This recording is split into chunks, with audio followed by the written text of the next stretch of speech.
NHL 서부지구 1위를 맹렬히 달려가고 있는 미네소타 와일드를 오늘은 샅샅이 파헤쳐보겠습니다.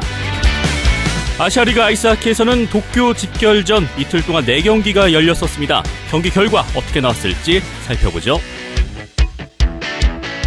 이번 달에는 국가대표 경기가 많이 열립니다. 먼저 알마티 동계 유니버시아드 대회, 그리고 유로 아이스하키 챌린지와 삿포로 동계 아시안게임까지 현재 국가대표 상황 살펴봅니다.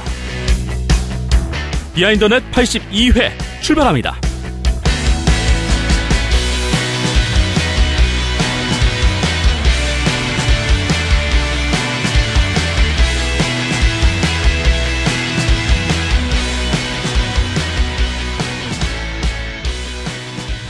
네, 안녕하십니까. 비하인더넷 82회 출발하겠습니다. 먼저 오늘 자리해주신 박힘찬 PD, 이현섭 기자, 안녕하십니까. 네, 안녕하세요. 네, 안녕하세요. 예. 그리고 지금까지 비하인더넷을 들어오신 많은 애청자분들, 굉장히 생소한 목소리가, 생소하다고 해야 되나? 내가 여기 처음 나온 건 아니잖아요. 그쵸. 예, 처음은 아닌데 어쨌든 간에 굉장히 오랜만에 출연을 했습니다. 캐스터 박봉서라고 합니다. 예. 박수. 박수까지. 예, 반갑습니다. 네. 김태범 캐스터가 지금 이제 다른 일 때문에 비운 자리를 제가 이제 오늘 오늘 한 주 채우게 됐는데, 굉장히 걱정이 많습니다, 사실. 지난번 저희가 이제 온더스포츠 팟캐스트를 할 때도. 예. 네. 종종 이런 일이 있었죠? 그렇죠. 종종 있긴 했는데. 예, 김태범 아나운서 결혼할 때도. 예, 신혼여행 갔을 때 그렇죠. 박봉수 캐스터가 자리를 대신했었고. 예. 종종 있는 일이니까. 근데 그냥 느낌상 그때의 그 온더스포츠 비하인더넷하고 네. 지금의 또 비하인더넷하고 또 느낌이 너무 달라서 그러니까 뭔가 좀 규모도 커지고 관심도 좀 뭔가 더 많아지고 댓글이 또 많더라고. 그래가지고 예, 그쵸. 부담도 좀 되는데. 예. 그때 청취수랑 지금 청취수는 큰 차이는 없습니다만. 네. 그 샤이 그분들이 나오셨구나. 어쨌든. 네. 어쨌든 알겠습니다. 오늘 뭐 좀 잘 부탁드리고요. 예. 먼저 그럼 NHL 부터 얘기를 해보겠습니다. 얘기를 하려면 이제 캐나다 밴쿠버 현지에 손상호 기자 연결을 해봐야겠죠. 안녕하십니까? 네, 안녕하세요. 예, 안녕하십니까. 오랜만입니다. 예. 네, 그러게 오랜만이네요. 그렇습니다. 오늘 NHL 얘기를 이제 시작하기 전에 먼저 댓글 소개 그 네. 코너를 한번 진행을 하면서 얘기 하나씩 네. 풀어보도록 하겠습니다. 댓글은 일단 업데이트 순서대로 제가 좀 예. 소개를 하면서 얘기를 보통 할게요. 이제 댓글 올라오는 내용들이 이제 NHL 쪽 내용들이 많다 보니까. 그렇죠. 예. 이번에는 이제 손상호 기자님이 직접 예. 그쪽 관련된 내용들을 답변을 주신다고 하시네요. 자, 먼저 네이버 스포츠 라디오 댓글 중에 첫 번째로 달렸던 댓글인데요. 자인님께서 남겨주셨습니다. 잘 들었습니다. 그리고 또 희망사항인데요. 뭔가 리그 관련 영상 운영을 따로따로 하다 보니 불편하다는 인상을 지울 수가 없습니다. 안양할라 온더스포츠 유튜브 페이지를 일일이 확인해야 하니 불편하네요. 라는 댓글을 남겨주셨습니다. 뭐 잘 들으셨다는 소감과 함께 뭔가 이제 의견을 남겨주셨는데 이 부분은 좀 힘 PD가 답을 해주시면 좋을 것 같아요. 예, 뭐 NHL 같은 경우에는 이제 NHL.com에서 뭐 모든 비디오, 모든 하이라이트 영상과 뭐 클립들이 올라오면서 그쪽에서 한 번에 확인을 할 수 있는 편의가 제공이 되고 있는데, 예.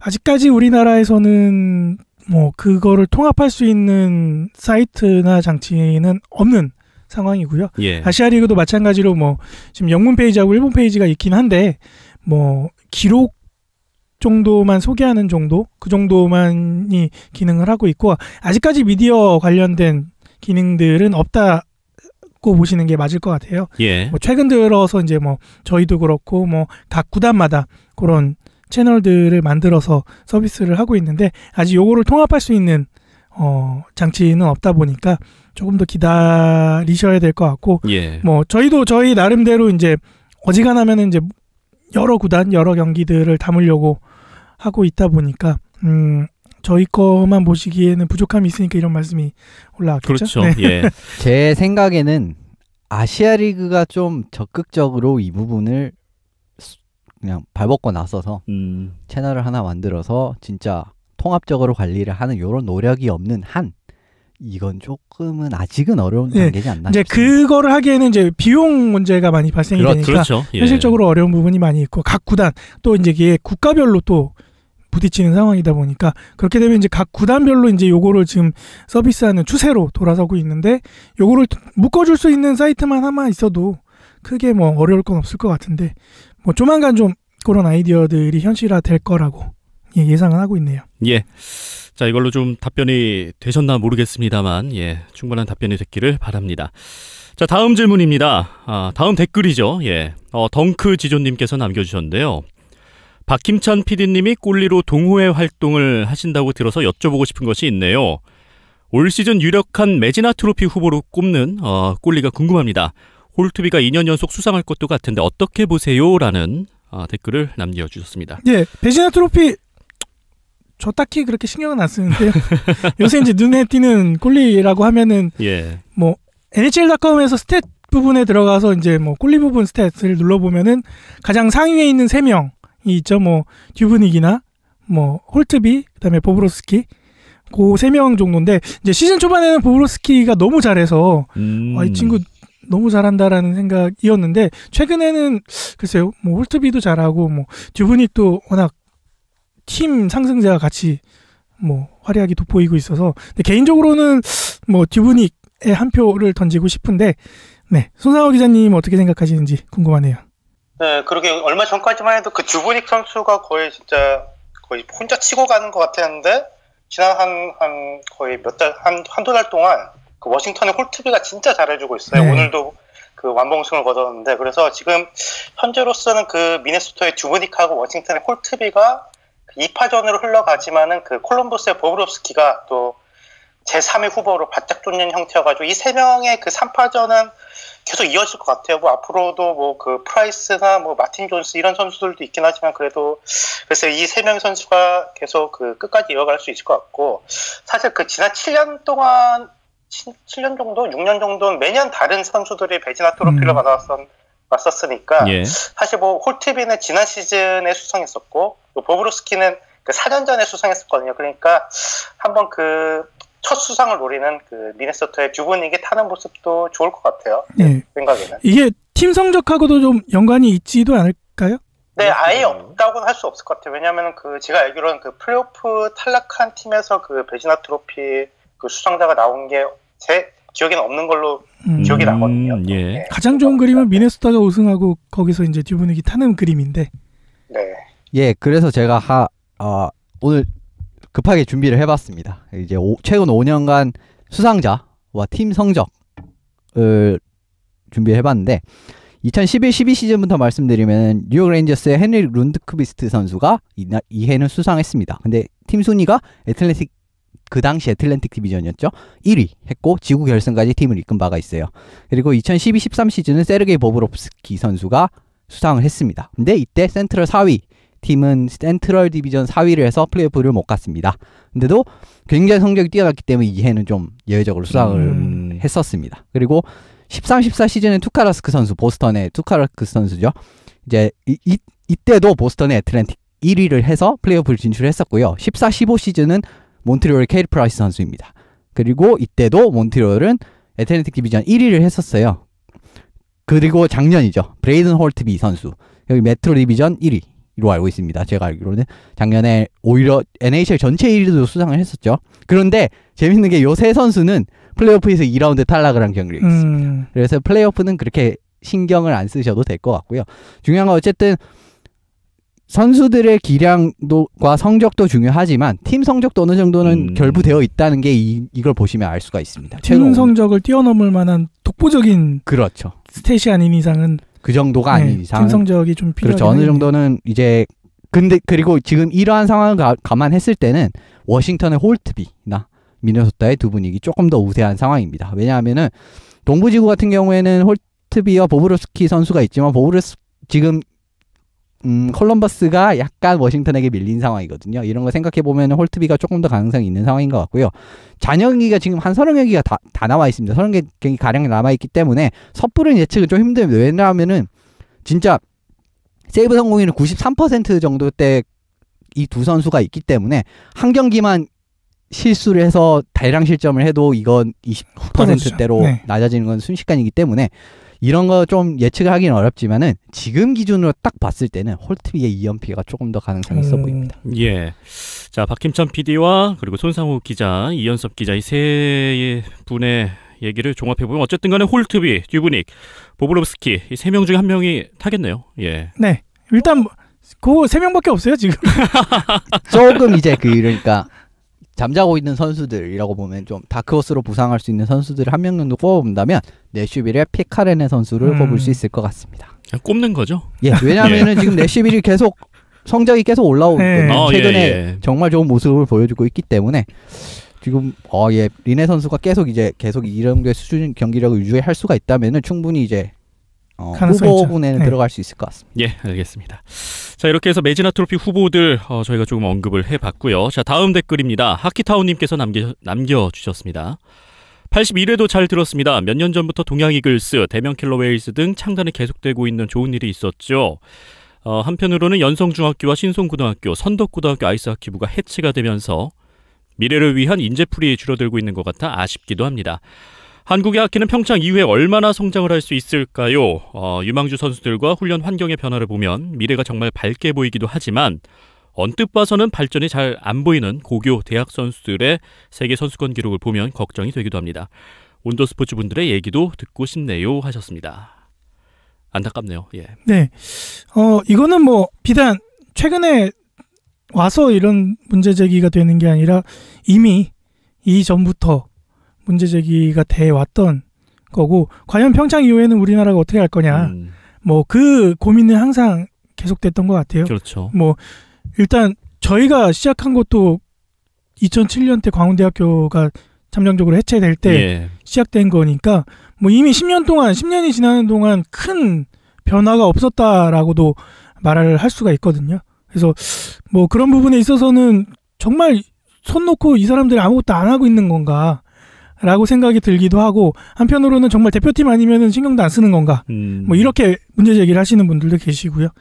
뭐 근데 제 개인적인 생각은 뭐 시대의 흐름의 일환인 것 같아요. 뭐 그전에는 엘리트 스포츠라고 해서 학교 스포츠, 학교에 이제 뭐 선수들 공부는 안 하고 선수만 하면서 거기에 이제 막 거기에 매진을 하고 뭐 운동만 하고 이런 분위기와 흐름과 환경이었다고 하면은, 최근에 뭐 유소년 하키 어린 친구들 클럽 위주로 돌아가는 거를 보면은 어떻게 보면은 이게 좀 자연스러운 흐름인 것 같고, 과연 이 흐름에서 이제 어떻게 선수들을 더 배출을 하고 엘리트 선수까지는 아니더라도 이제 뭐 대회에 나갈 수 있는, 그리고 뭐 국가대표로 선발할 수 있는 선수들을 육성해 내느냐는 아직까지는 시스템은 안 갖춰져 있다고 보거든요. 그래서 언제까지 뭐 고등학교 한 팀 더 만들고 뭐 있는 팀 더 잔류시키고 뭐 이거에 매진하는 것보다는 예. 뭐 자연스러운 흐름에 맞춰서 가되 거기에서 선수들을 어떻게든 더 배출하고 양성을 시키느냐가,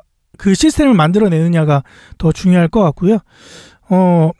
안타까운 흐름이긴 하지만 뭐 이게 비단 우리나라뿐만 아니라 전 세계적으로 점점 바뀌어가고 있는 추세고, 예. 비단 아이스하키뿐만 아니라 축구든 야구든 다 그렇게 변화하고 있는 추세라서 그런 시스템적으로 보완하는 부분이 일단 1순위인 것 같습니다. 예. 뭐 결국 그냥 흐름에 따라 가되 뭐 선수면 선수의 자신의 본분에 맞게 역할에 그렇죠. 맞게 최선을 다하고. 네, 취미로 할 거면 취미로 그렇죠. 하고. 예. 네. 또 팬들은 또 그만큼 또 관심과 사랑 또 많이 주면은 또 저절로 또 잘 성장하리라 생각이 됩니다. 자, 다음 댓글인데요. 몬트리올 알로에츠님이 남겨주셨습니다. 방송 재밌게 들었습니다. 우선 저는 일본 제지 전에 설날 친척 댁에서 오느라 유니폼을 입고 가진 않고 모자만 썼네요. 아, 이분이 그 설날에 오셨다는 그 분이시군요. 예. 송 기자님이 안 나오셨어도 높은 수준의 질문과 높은 수준의 답변이 유익했습니다. 이번 주에는 트레이드 루머에 대해서 다뤄주실 수 있는지 궁금한데요. 개인적으로는 동부 컴퍼에만 관심을 크게 갖는지라 서부에서는 무슨 일이 벌어지고 있는지 잘 모릅니다. 헵스는 네이슨 보리우 선수를 매물로 올렸고 그와는 별개로 에벌린치의 듀세인의 영입 가능성을 타진한다고 합니다. 지금 상황에서 듀세인이 와준다면 저는 헵스의 스탠리컵 파이널을 기대합니다. 흐흐흐 남겨주셨습니다. 뭐 NHL 뭐 트레이드 관련된 얘기인데 일단 송 기자님 어떻게 생각하시나요? 네, 우선 뭐 트레이드 데드라인이 3월 1일로 알고 있는데 그 한번 그 트레이드 데드라인에 앞서가지고 한번 제가 그 특집으로 트레이드 데드라인에 대해서 한번 다룰까 하고요. 그리고 몬트리올 같은 경우는 지금 그래서 그 공격력이 매년 아쉬운 만큼 그 주세인 같은 그 거뭇급 선수 영입하면 큰 도움이 되겠죠. 하지만 뭐 사실 그 주세인 같은 선수가 어느 팀에 가든 그 팀은 많이 좋아질 것 같기 때문에 그래서 뭐 몬트리올도 그 노려보면은 뭐 좋을 것 같긴 하겠지만은 그 지난주에도 그 보도에 따르면은 그 콜로라도가 그 주세인 선수에 대한 그 값을 아주 엄청나게 높게 책정하기 때문에 글쎄 몬트리올로서는 이렇다 할 매물이 그렇게 없거든요. 뭐 그래봤자 뭐 현재 그 팀 내 최고 유망주라고 할 수 있는 그 러시안 수비수 그 미하엘 세르가체프 정도뿐이어가지고 예. 글쎄 주세인 같은 거뭇급 선수를 얻을 수 있을지가 의문이에요. 뭐 사실 그 세르가체프하고 뭐 1라운드 픽 그리고 또 뭐 즉시 전력감 선수를 이렇게 붙이면 콜로라도서는 뭐 수비수 영입이 절실하기 때문에 주세인을 보낼 수 있긴 하겠지만은 글쎄 몬트리올이 또 세르가체프를 보낼지는 의문이고요. 그래서 현실적으로는 그 몬트리올이 그래봤자 한 2라인, 3라인급 포워드나 그 탑 4급 수비수 영입 정도에 그치지 않을까 싶어요. 그렇지 않아도 그 애리조나의 그 2라인 센터 역할을 맡고 있는 그 마틴 한잘에 대한 그 트레이드 루머가 나오고 있고요. 그리고 또 몬트리올은 아틀란틱 디비전에 속해 있잖아요. 그러니까 아틀란틱 디비전 팀들의 상태가 좀 좋지 않은 만큼 뭐 몬트리올은 동부 결승 가능성이 아주 높을 것 같거든요. 예. 하지만 그 메트로폴리탄 디비전의 뭐 피츠버그나 뭐 워싱턴이나 이런 팀들을 넘어서기에는 아직 좀 모자란 것 같은데 그리고 이런 팀들을 누르고 뭐 결승에 오르기 위해서는 결국 캐리 프라이스가 잘 해야 될 것 같은데 글쎄 뭐 다른 선수들 영입을 공격력만 조금 영입할 수 있다면은 뭐 좋아지긴 하겠지만 그래도 워싱턴 피츠버그보단 좀 모자르지 않을까. 예. 객관적으로는 그렇게 생각이 드네요. 몬트리올 같은 경우에는 지금 사실 NHL 플레이오프 지금 현재 그 포맷에 굉장히 손해를 보는 팀이라고 할 수가 있는데 지금 당장 NHL 플레이오프가 시작한다고 봤을 때 이제 애틀랜틱 디비전 2위인 오타와는 3위인 토론토랑 붙습니다. 그런데 1위인 몬트리올은 뉴욕 레인저스랑 붙는단 말이에요. 이거 1라운드부터 오히려 더 안 좋습니다. 예. 1등하는 게 더 안 좋은 상황이에요. 그런 거 봤을 때는 사실 레인저스랑 붙어도 사실 7전을 했을 때 몬트리올 딱 무조건 이긴다라고 장담하기 어렵거든요. 이런 거 봤을 때 조금 더 지켜봐야 될 것 같고요. 트레이드 루머 같은 경우에는 지금 사실 그렇게 엄청나게 많지는 않습니다. 왜냐하면 지금 상황이 동부 같은 경우에는 어느 팀도 다 플레이오프에 갈 수 있는 상황이고요. 서부 같은 경우에는 사실 이제 애리조나랑 콜로라도는 조금 이제 멀어졌기 때문에 이 두 팀에서 조금 베테랑 선수들을 팔 가능성이 있다. 이런 정도로만 지금 나오고 있습니다. 뭐 애리조나 같은 경우에 셰인 도원 선수도 팔 수 있을 것 같고요. 그리고 콜로라도 같은 경우에 뭐 제럴미 길라 이런 선수들을 계속 트레이드 루머가 어쨌든 나오고 있는 상황이거든요. 그리고 플레이오프권에 진출할 수 있을 정도의 팀이라면은 요 두 베테랑 선수의 영입 정도는 굉장히 군침이 돌 수가 있습니다. 그래서 이 두 팀 같은 경우는 이 두 선수를 좀 지켜보시면 될 것 같고요. 그리고 댈러스 같은 경우에는 지금 골리 문제가 계속 해소되지 않고 있는데 골리를 한 명 받아올지도 좀 지켜볼 만한 선택지라고 할 수 있을 것 같습니다. 그런데 아직까지는 데드라인이 안 가까워졌기 때문에 지금 댈러스가 여기서 좀 무너져서 플레이오프를 바라볼 수 없는 상황이 된다면 사실 이거는 이 트레이드가 일어나지는 않을 거거든요. 그렇기 때문에 좀 더 댈러스 같은 경우에 좀 더 지켜보실 필요가 있을 것 같고요. 만약에 근데 댈러스가 노린다고 한다면 피츠버그의 마크 안드레 플러리나 템파베이의 벤 비숍 같은 선수가 될 가능성이 큽니다. 이런 거 뭐 감안하시고 조금 보시면 될 것 같은데 아직은 트레이드 데드라인도 사실상 지금 한 2주 이상, 한 3주 가까이 남은 상황이기 때문에 3주면 굉장히 많은 경기거든요. 한 월말쯤 가서 아까 손상현 기자님 말씀하신 것처럼 그때 가서 좀 특집으로 데드라인 관련된 이슈들을 정리하는 것도 나쁘지 않을 것 같아요. 굉장히 지금 간략하게 정리해드린 거고요. 그때 가면 정말 많은 이제 소식들이 쏟아져 나오겠죠. 할 거기 때문에 좀 기대하시면 될 것 같습니다. 알겠습니다. 지금 현재 이제 오가고 있는 트레이드 루머들 한번 들어봤고, 자 다음 댓글입니다. PATT님이 남겨주셨습니다. 이번 방송도 잘 들었습니다. 물론 라이브로는 못 듣고 다운받아서 끊어서 들었더니 매일 방송 듣는 효과가 나더군요. 길게 방송해 주셔서 감사합니다 하셨습니다. 방송 효과가 뭘까요? 이전에 이제 팟캐스트를 매일매일 해줬으면 좋겠다. 네, 매일 데일리로? 네, 이런 의견을 주셨었는데 예. 네, 저희가 이제 그것까지 힘들고 그렇죠. 예, 대신에 좀 방송 시간이 이전보다 많이 길어지다 보니까 그거를 나눠 들으면서 매일매일 그러시는 것 같아요. 자, 그리고 손상호 기자님도 몸이 빨리 완쾌되시면 좋겠습니다. 아이고, 안부를 안 물어봐요. 몸은 좀 괜찮으세요, 기자님? 감사합니다. 감기가 여기가 좀 유행이어가지고 좀 오래 가더라고요. 한 일주일 동안 고생했다가 뭐 그래도 이번 주는 괜찮은 것 같아요. 아유, 다행입니다. 예, 건강 조심하셔야 됩니다. 예. 자, 그리고 이번에는 골리에 대한 의문이 생기는데 사람들이 말하길 아이스하키 포지션 중 가장 중요한 포지션이 골리라고들 합니다. 그렇다면 좋은 골리가 드래프트에 나왔을 때 다른 포지션은 다 제쳐두고 골리부터 뽑는 경우가 많은가요? 일반적으로는 좋은 공격수, 수비수 뽑은 다음에 골리를 뽑을 것 같은데 포지션의 중요도를 생각한다면 골리를 뽑는 게 맞는 것도 같기도 하고요. 자, 그리고 골리 마스크에 대한 궁금증이 생기는데 마스크 디자인은 언제부터 바뀌었나요? 제 생각에는 아무래도 공포영화 13일의 금요일에서 제이슨이 쓰고 나오는 바람에 뭔가 공포스러운 이미지로 인해 골리 마스크 디자인이 바뀐 것 같기도 한데, 자, 디자인이 바뀐 특별한 이유는 없는 거죠. 진짜 13일의 금요일이 이유라면 재미있을 것 같기도 합니다.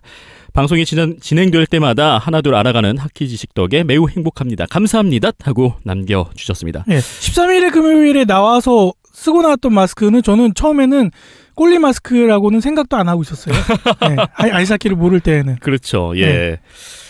오늘 골리 얘기가 굉장히 많은데요.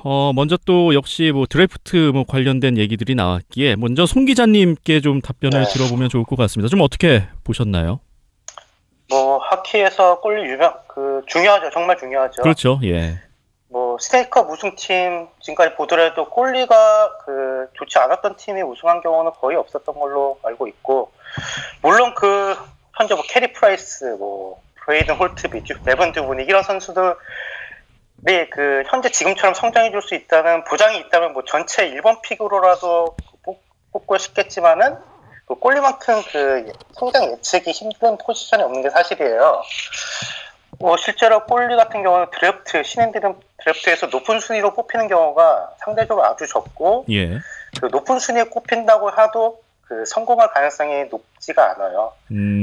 지난 한 10몇 년 동안 1번 픽으로 지명됐던 골리들이 지난 2000년에 뉴욕 아일랜더스의 닉 비체트로, 2003년 피츠버그의 마칸드레 플로리 2명뿐인데, 예. 뭐 디피에트로야 뭐 정말 역대급 최악의 1번 픽으로 유명하죠.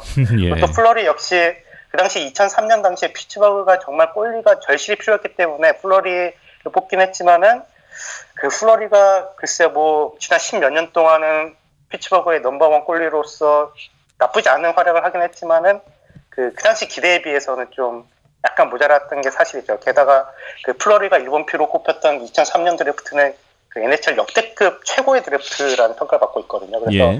어떻게 보면 좀 플러리라는 1번 픽이 좀 아쉬운 게 사실이긴 해요. 게다가 뭐 카리 레토넨이나 뭐 현재 몬트리올에서 백업 골리를 맡고 있는 알 몬토야, 그리고 또 NIM의 백업 골린 조나단 버니, 이런 선수들 다 드래프트에서 전체 뭐 10순위 안에 이렇게 꼽혔던 선수들인데, 이런 선수들 모두 기대에는 정말 미치지 못하는 활약을 했었거든요. 그리고 현재 리그를 대표하는 골리들 중에서도 뭐 프라이스나 듀브닉, 뭐 무언고 정도만 드래프트에서 좀 높은 순위로 지명됐던 선수이고, 예. 그런데 듀브닉은 심지어 10년 동안 빛을 못 보다가 10년 넘어서 서른이 거의 다 돼서 포텐셜을 보여주고 있는 케이스고요. 그러나 뭐 예를 들어 뭐 헨릭 룸키스트나 피카리네 같은 선수들 같은 경우는 드래프트 라운드에서 뭐 7라운드, 8라운드 이렇게 굉장히 늦게 지명됐던 선수이고, 뭐 심지어 콜럼버스의 보브롭스키나 뭐 세노스의 마틴 존스, 뭐 에드먼튼의 캠 탈버, 이런 선수들은 드래프트에서 지명조차 받지 못했던 선수들이에요. 그러니까 정말 골리라는 포지션이 예측이 진짜 거의 불가능한 수준이고, 예. 너무 일찍 뽑는다고 해도 성공 가능성도 없고, 그러니까 참 어려운 것 같아요. 참 골리라는 포지션이. 예.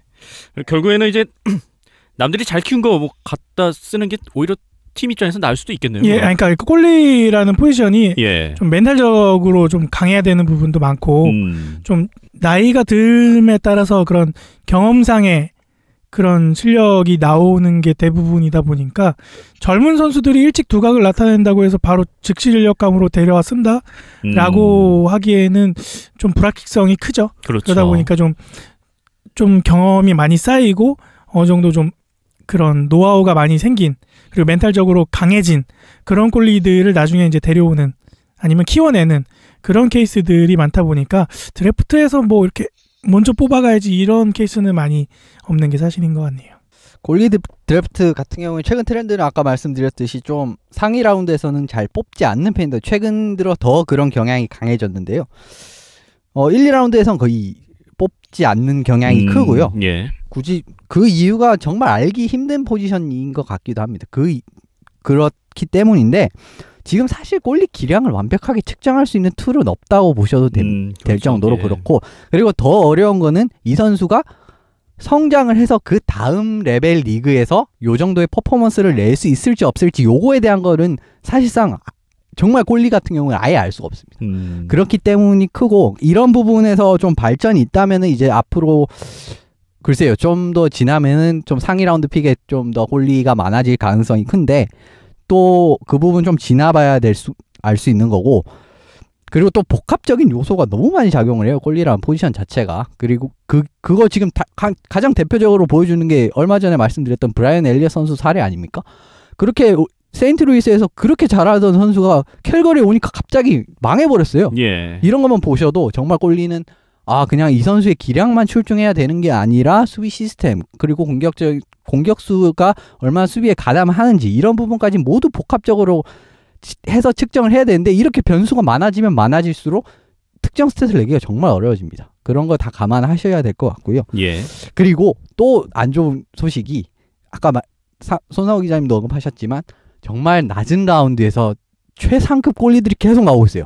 어허. 이런 트렌드까지 더 생각해 보신다면은 앞서 말씀드린 그 선수를 완벽하게 측정할 수 있는 툴 이게 마련되지 않는 이상은 골리가 상위 라운드에 뽑히기는 조금 힘들어 보입니다. 그렇군요. 자, 그리고 다음 질문 골리 마스크 관련된 질문이셨습니다. 이거는 좀 어떻게 된 건가요, 기자님? 골리 마스크 역사가 생각보다 길지가 않더라고요. 저도 옛날 하키 영상들 보면은 골리들이 심지어 마스크 없이 이렇게 턱을 막는 마스크가 없이요? 지금 생각해보면 정말 어이도 없고 예. 어떻게 그게 가능한가 싶은데 제가 이번에 좀 찾아보니까 심지어 1970년대까지도 마스크를 쓰지 않은 골리가 있었더라고요. 이야, 남자네. 예. 그러니까 골리 마스크가 처음 나왔던 게 59년에 그 당시 전설적인 골리인 몬트리올의 자크 플란테라는 선수가 있었는데 이 선수가 처음 쓰기 시작했던 게 골리 마스크의 시초라고 하더라고요. 그러니까 그렇군요. 말씀드렸던 것처럼 댓글로 말씀드렸던 것 중에 13일에 금일 제이슨 때문에 골리 마스크가 바뀐 건 아니고 아무래도 좀 안전상의 이유로 좀 더 골리 마스크가 진화된 게 아닌가 싶어요. 예. 그리고 현재 헬멧 스타일의 마스크는 1970년대 러시아의 전설적인 골리죠. 트레티압 이 선수가 쓰면서 유명해졌고 그 이후로 점점 변화하면서 지금의 스타일이 유지된 것 같아요. 제가 하키를 처음 봤던 2000년대 초중반만 해도 좀 약간 새장처럼 생긴 이런 헬멧을 쓰는 경우도 많았는데 예. 그런 헬멧은 많이 없어지고 요즘 좀 약간 거의 다 같은 스타일의 헬멧을 쓰고 있는 것 같아요, 지금은요. 그렇군요.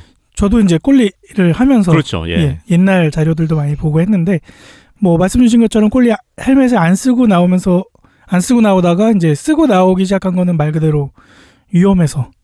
그렇죠. 예. 그다음에 이제 제이슨 영화에 나왔던 그 스타일에서 이제 최근에 일반 플레이어 헬멧에 이제 케이지라고 하죠.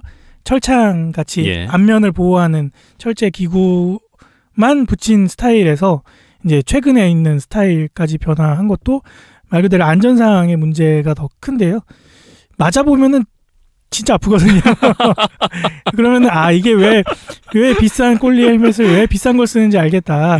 이게 소재도 점점점 변화하고 있고 점점 탄력이나 아니면 그런 강도를 좀 분산시켜주는 그런 역할을 좀 더 해줘야 되기 때문에 예. 또 그리고 요즘 골리 헬멧 같은 경우에는 한 번 맞으면 바로바로 풀려서 벗겨지게끔 그래야 경기가 중단되고 하니까 예. 그런 식으로 좀 많이 바뀌고 저도 이제 NHL 보기 시작했을 때 이제 저도 이제 골리를 시작하다 보니까 골리들을 눈여겨봤었는데 이제 디트로이트에 이제 오즈굿이라는 골리가 있었는데 그 골리 같은 경우에는 뭐 요즘 스타일의 헬멧이 아니라 일반 플레이어 헬멧의 그런 케이지만 바꿔 끼는 그런 스타일, 턱 부분만 좀 보강해서 예. 그렇게 썼었는데 저렇게 멋없는 헬멧을 왜 쓸까 그런 생각 되게 많이 했었거든요. 그렇군요. 네, 근데 이제 하면 저도 겪어보니까 맞으면 아프니까 뭐가든 뭘 쓰든 아프니까. 네, 그 이유가 가장 컸던 것 같습니다. 알겠습니다. 뭐 어쨌든 뭔가 트렌드적인 부분과 또 과학적인 부분도 같이 가미가 되면서 네, 안전상의 이유가 제일 큰 것 같네요. 그렇게 변화돼 왔다는 뭐 마스크의 역사까지 한번 살펴봤습니다. 자, 그리고 네이버 댓글 이제 소감 부분적인 것도 있는데요. EJJ3 땡땡땡님은 지난 시즌부터 NHL을 접하면서 자연스레 방송도 찾아듣기 시작했는데 유익한 정보 늘 감사합니다 남겨주셨고요. 뉴비 환영합니다. 예. 이렇게 들어주시면 저희가 감사합니다. 네. 예. 그리고 또 GFF 땡땡땡님 잘 들었습니다. 다음 주 유로 챌린지 기대됩니다. 고양 세계 선수권 대회 이후로 오랜만에 국대 하키 경기라 직관 기대가 큽니다. 앞으로도 좋은 방송 부탁드립니다 하셨습니다. 직관을 오시는군요. 예. 찾아보시면은 저희 오늘 출연하는 박봉석 캐스터나 이현석 기자나 저나 아마 다 현장에 있을 겁니다. 네. 예. 찾아보시면 좋을 것 같네요. 윌리를 찾아라도 아니고. 어쨌든 이렇게 해서 댓글 소개 한번 쭉 해봤습니다. 충분한 답변이 됐는지 모르겠는데요. 어쨌든 뭐 최선을 다해서 답변을 해봤으니까요. 뭐 혹시나 조금 더 궁금하신 게 있으시면 댓글로 남겨주시면 저희가 또 다음 시간에 또 성실히 답변해드리도록 하겠습니다.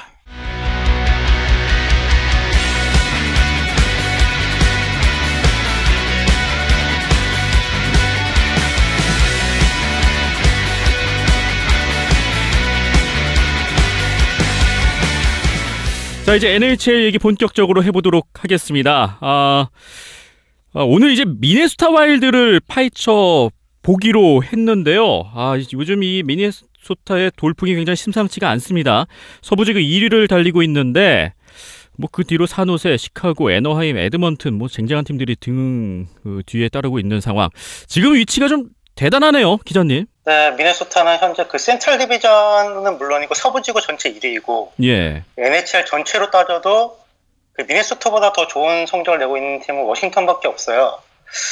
그러나 그 미네소타의 이번 시즌 돌풍을 예상한 사람들이 얼마나 많았을까요? 별로 그렇게 많지는 않았던 걸 기억하는데 사실 미네소타가 뭐 지난 4년 동안 그 4년 연속으로 플레이오프에 오르긴 했지만은 그 4번 모두 그 좀 가까스로 올라갔던 그런 면이 있었거든요. 뭐 서부지구 뭐 7번 시드나 8번 시드나 뭐 와일드카드 2위 뭐 이렇게 겨우겨우 올라갔었는데 그리고 플레이오프에서도 그렇게 큰 성공 거두지 못했었기 때문에 그래서 이번 시즌 앞두고도 좀 약간 플레이오프로 오를락 말을락 약간 이런 팀으로 예상됐었는데 놀라워요 이번 시즌. 그렇습니다.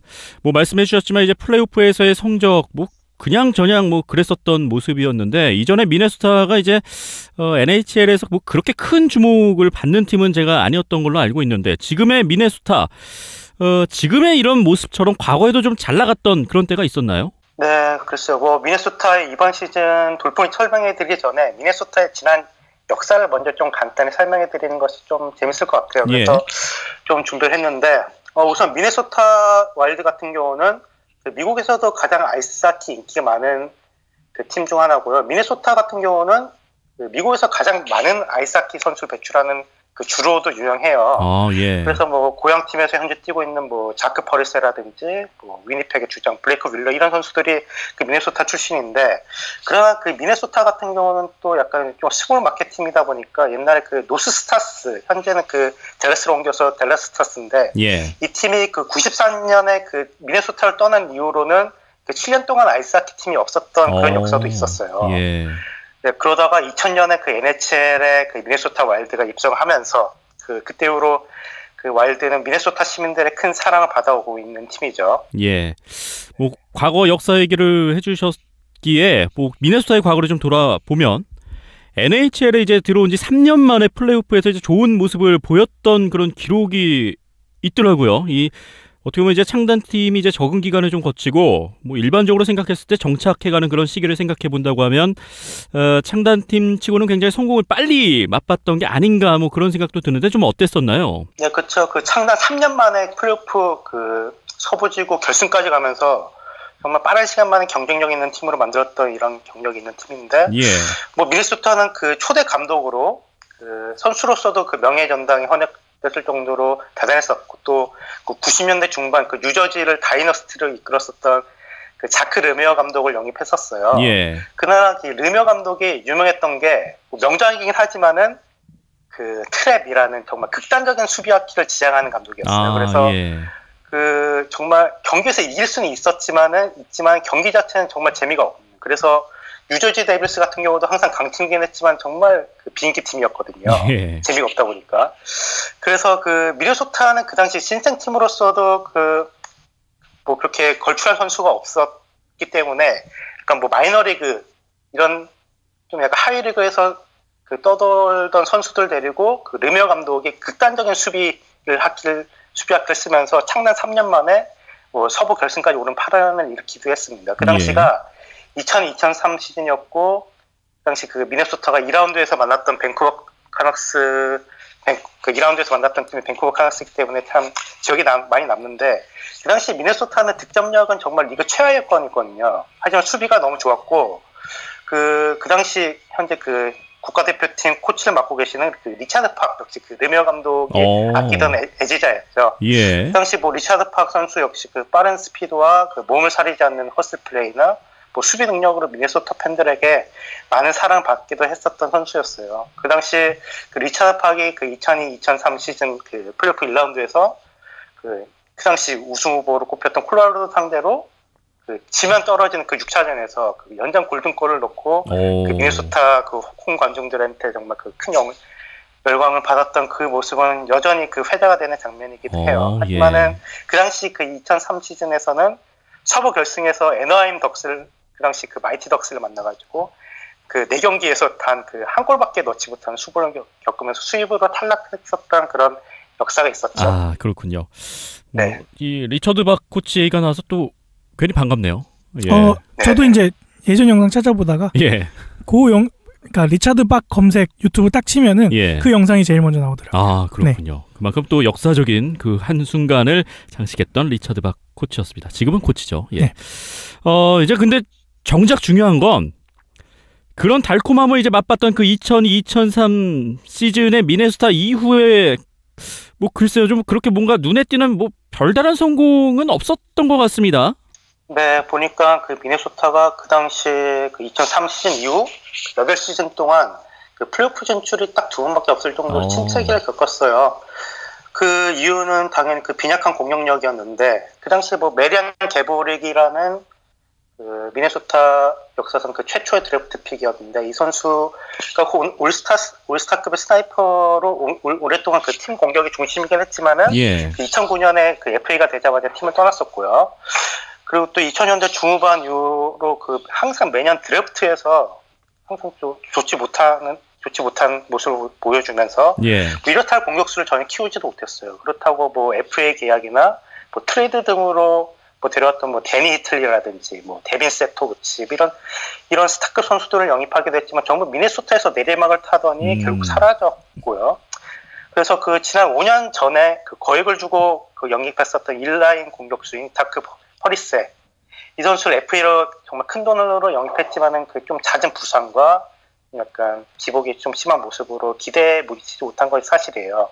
게다가 또 뭐 미코 코이브 같은 현재 뭐 캡틴을 맡고 있는 미코 코이브는 그 10년 동안 넘게 뛰면서 뭐 좋은 모습을 보여주고 있지는 하지만은 그 원래는 그 슈퍼스타가 될 수 있다는 평가를 받았었는데 그에 비해는 좀 모자란 커리어를 보내고 있었고, 그리고 또 큰 기대를 모았었던 뭐 미카엘 그랜룬드나 뭐 찰콜 이런 어린 선수들도 예상보다는 좀 성장이 더뎠던 것이 사실이어가지고 공격력이 미네소타는 참 큰 걱정이었죠. 예, 뭐 근 10년 동안 굉장히 잠잠한 모습을 보여줬던 미네소타였고, 뭐 이런 모습 때문이었을까요? 뭐 기자님이 또 초반에 말씀해 주셨던 것이 이번 시즌을 앞두고 미네소타에 대한 뭐 기대는 별로 없었다라는 또 말씀을 해주셨는데, 이번 시즌, 그러니까 지난 시즌과 이번 시즌 뭐 비교를 해봤을 때 뭐 별다른 변화가 좀 없었나요?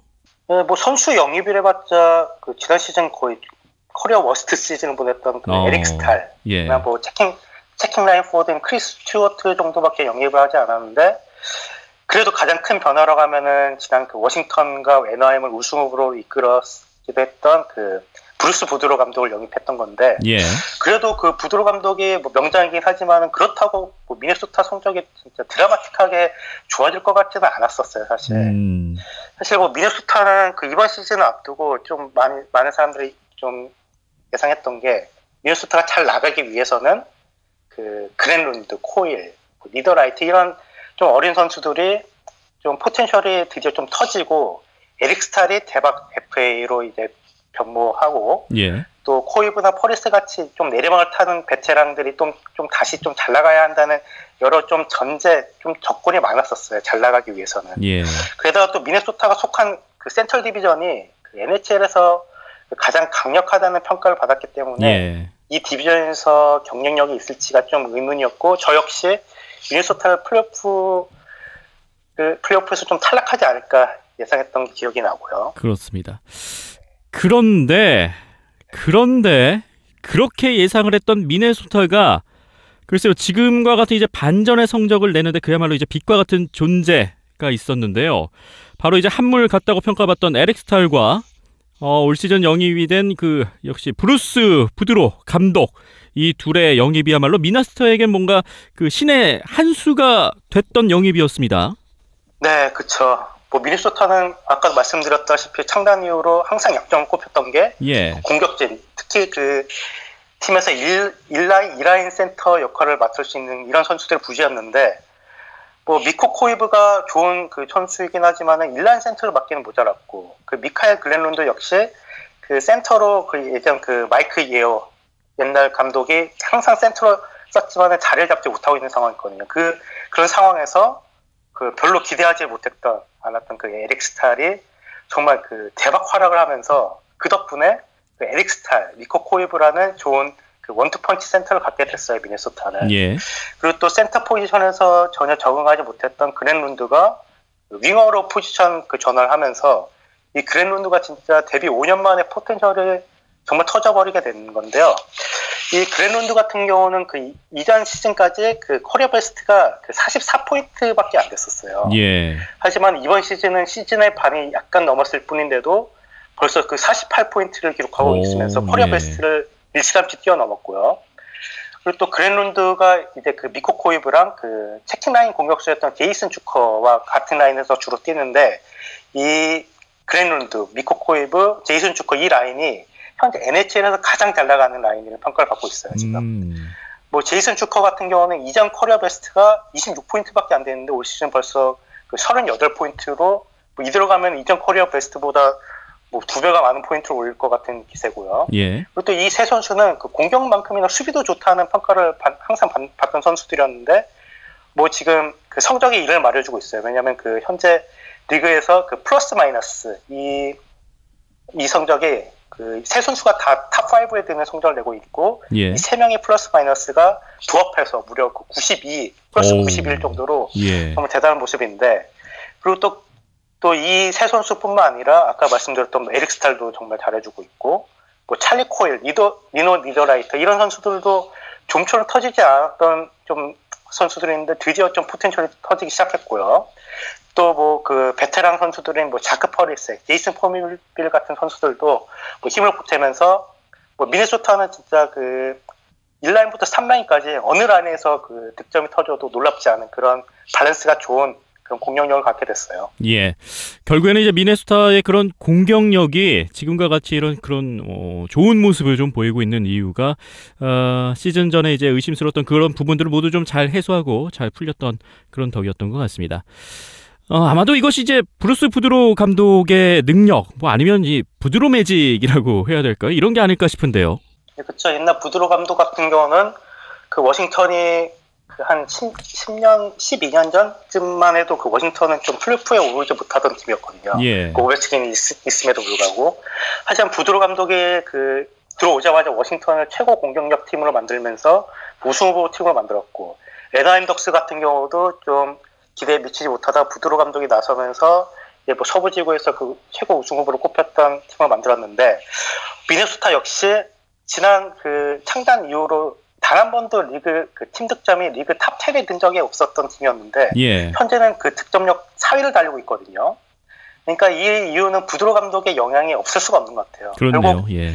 네, 이번 시즌 미네소타 공격진에 대해서 뭐 간단히 요약하자면은 뭐 큰 기대를 받지 못했던 에릭 스탈이 뭐 좋은 활약을 하면서 미네소타 창단 처음으로 그 훌륭한 두 명의 스코어링 라인 센터를 갖게 됐고, 또 포텐셜을 터뜨리지 못했던 뭐 그린룬드나 코일 이런 선수들이 드디어 터졌고, 예. 또 코이브나 퍼리세 이런 베테랑 선수들도 괜찮은 활약을 하고 있다는 건데, 이 모든 것이 다 부드러 감독이 오면서 일어난 일인데 모두 갑작스럽게 일어난 일은 아니고 뭐 부드러 감독의 영향이 없을 수가 없었던 것 같아요. 뭐 이 이프가 정말 많았던 팀이었는데 그 부드러 감독이 이 이프를 다 느낌표로 만든 느낌이에요.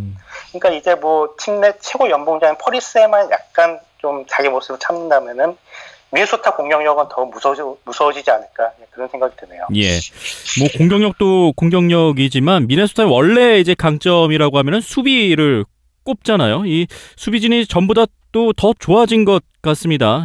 지금 봤을 때 리그에서 두 번째로 적은 실점을 내주고 있고, 또 주목해볼 점이 바로 페널티 킬링 이 부분이 아닌가 싶은데, 페널티 킬링이 지난 시즌 리그 최하위 수준이었습니다만 이것을 지금 중위권까지 올 시즌에 끌어올려놨습니다. 이게 어떻게 이렇게 할 수가 있는 거죠? 네, 저희가 아까 그 골리에 대해서 그 답변하면서도 언급을 했지만은 그 중심에는 골리 그 듀브닉이 있죠. 현재 뭐 듀브닉은 그 20경기 이상 현재 그 리그 골리들 중에서 뭐 다승, 뭐 경기당 실점률, 뭐 방어율 모두 1위 아니면 2위를 달리고 있거든요. 그러니까 현재 뭐 베지나 트로피급의 활약을 펼치고 있는 건데, 그 듀브닉이 지난 그 2년 전까지만 해도, 미네소타 오기 전까지만 해도 좀 약간 전임맨 좀 꼴렸거든요. 에드먼튼에서도 정말 부진했었고, 그 애리조나에서도 정말 헐값에 그 데려온 꼴이었는데, 이 선수가 미네소타 온 이후로 지난 그 3번의 시즌 동안 그 다승, 실점률, 방어율 모두 그 2위에 랭크하고 있는 선수가 되면서 미네소타의 정말 그 중심이 되고 있네요. 그리고 나서 또 게다가 또 라이언 슈터나 뭐 매튜 덤바 이런 선수들이 지키고 있는 그 수비진도 그 탑 4 그 4명의 수비진이 정말 든든해요. 그래서 이 수비진도 좋고 뭐 공격력도 좋고 골리진도 좋기 때문에 글쎄 뭐 그 공격진에도 그 수비가 뛰어난 선수들이 많고요. 그래서 이 미네소타의 수비진의 활약은 앞으로도 계속되지 않을까 싶네요. 예, 골리의 중요성을 여기서 또 한번 느끼고, 어쨌든 미네소타는 이제 공격과 수비에서 역시 좋은 모습으로 지금의 1위 자리를 차지하고 있는 거 아닌가 싶습니다.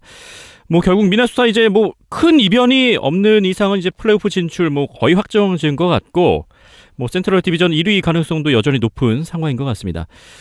최근에 플레이오프에 진출하고도 뭐 그닥 뭐 큰 재미를 보지 못했던 미네소타인데, 과연 이번 올 시즌 플레이오프에서는 미네소타가 이 성공을 거둘 수 있을지 궁금한데, 기자님은 좀 어떻게 보시나요?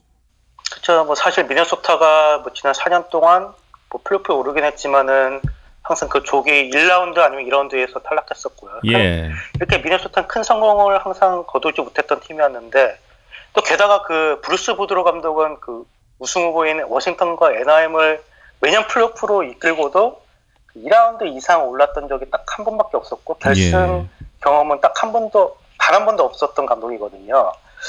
그리고 또 현재 그 미네소타 선수진들 살펴봐도 그 한 12년 전에 그 캐롤라이나 우승 때 그 주역이었던 에릭 스타를 제외하고는 우승 경험이 있는 선수가 없어요.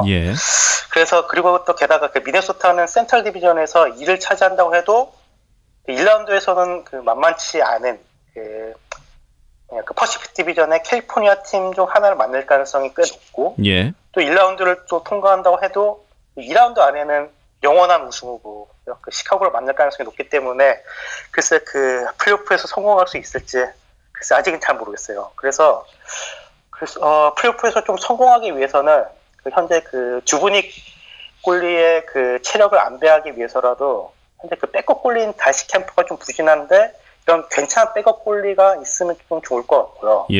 또 플레이오프는 좀 또 그 선수층 깊이의 싸움이잖아요.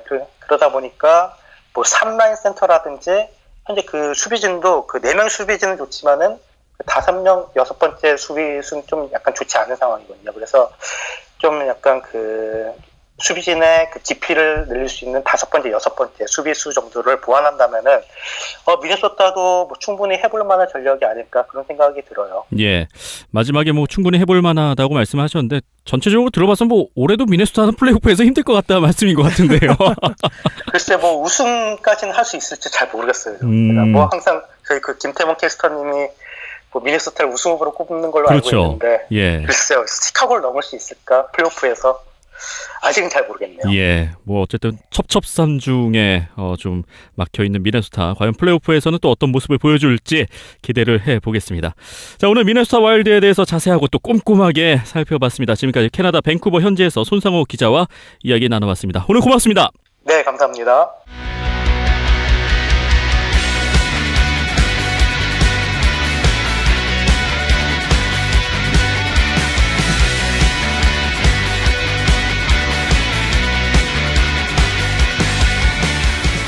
자, 이제 2016-2017 아시아리그 아이스하키를 돌아보고 또 앞을 한번 내다보도록 하겠습니다. 먼저 이제 지난 한 주간의 경기 되돌아볼 텐데 뭐 경기가 딱 4경기밖에 없었습니다. 일단 2월 4일 토요일, 2월 5일 일요일 또 이 4경기가 모두 일본에서 펼쳐졌는데요. 일본 도쿄 집결전이 일본 4팀이 도쿄에서 모여서 경기가 펼쳐졌습니다. 이 집결전에 또 관심을 안 가질 수 없는 게 미리 보는 6강 플레이오프다라는 좀 타이틀을 가지고 많은 그 아이스하키 팬들이 관심을 가졌어요.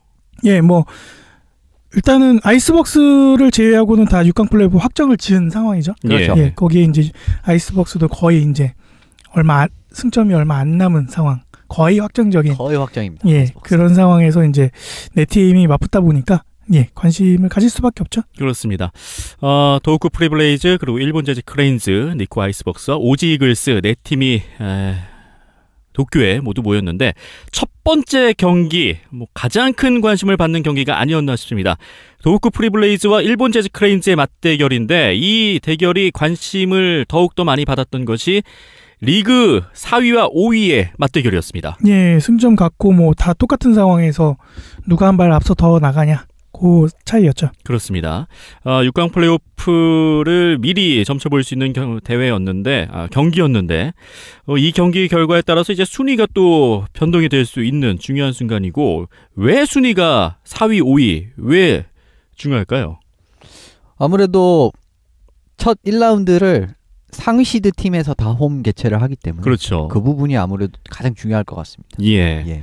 결국 경기 결과 살펴봤을 때 일본 재즈 크레인즈가 2대1로 한 골 차로 신승을 거뒀습니다.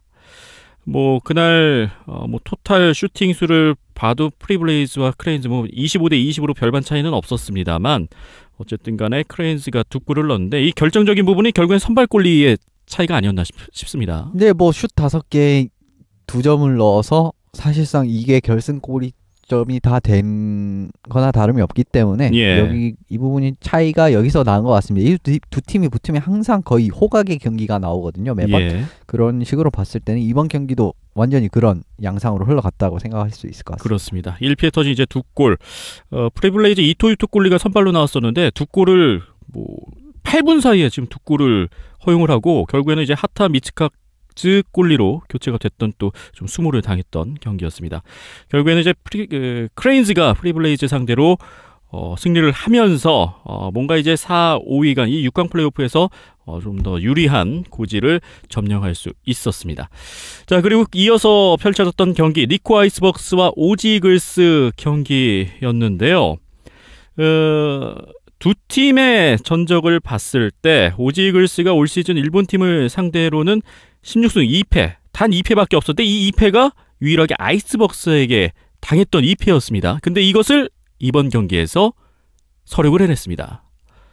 최종 스코어 3대1로 오지 이글스가 승리하면서 역시 승점 3점을 가져갔었습니다. 벅스 입장에서는 이 경기에 조금 더 힘을 줬던 것 같습니다. 왜냐하면 후쿠지 선수가 첫 경기에 나온 것도 그렇고 그리고 오지 이글스 상대로 거의 지금 일본 팀 중에서 잡을 수 있다라고 평가받는 팀은 사실상 아이스벅스밖에 없기 때문에 지금 그래서 좀 더 힘을 줬는데 결국 슈팅 수에서 굉장히 많이 밀리는 모습을 보이면서 패했네요. 근데 이글스 같은 경우에는 45개나 슛을 쐈지만 석점밖에 넣지 못하는 점은 좀 아쉬울 수 있습니다. 그렇군요. 이 부분은 플레이오프 가면은 이렇게 좀 더 좋은 골리를 상대해서는 아무리 슛을 많이 쏴도 그 득점이 이제 득점으로 연결이 되지 않는다면 그렇게 큰 의미가 없기 때문에 플레이오프 맞상대가 유력한 아이스박스인데 플레이오프 때도 후쿠지 선수를 좀 공략하기 힘들지 이 부분 좀 지켜봐야 될 것 같습니다. 자, 이렇게 해서 이제 첫날 경기 미리 보는 정말 6강 플레이오프 맞대결이었는데요. 크레인즈와 오지 이글스가 승리를 하면서 일단 그 첫발을 기분 좋게 플레이오프를 좀 기다릴 수 있게 됐습니다.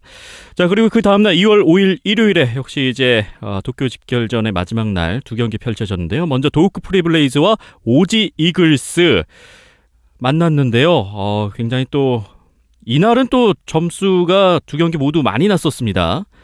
이 올 시즌 전적 4승 1연장승으로 오지 이글스가 압도적인 우세를 가졌었습니다만 프리블레이즈가 이글스에게 시즌을 모두 내줄 뻔한 그런 위기에 마지막 맞대결에서 드디어 승리를 거뒀습니다. 프리블레이즈가 이글스에게 6대4 2점 차로 승리하는 모습을 보여줬습니다.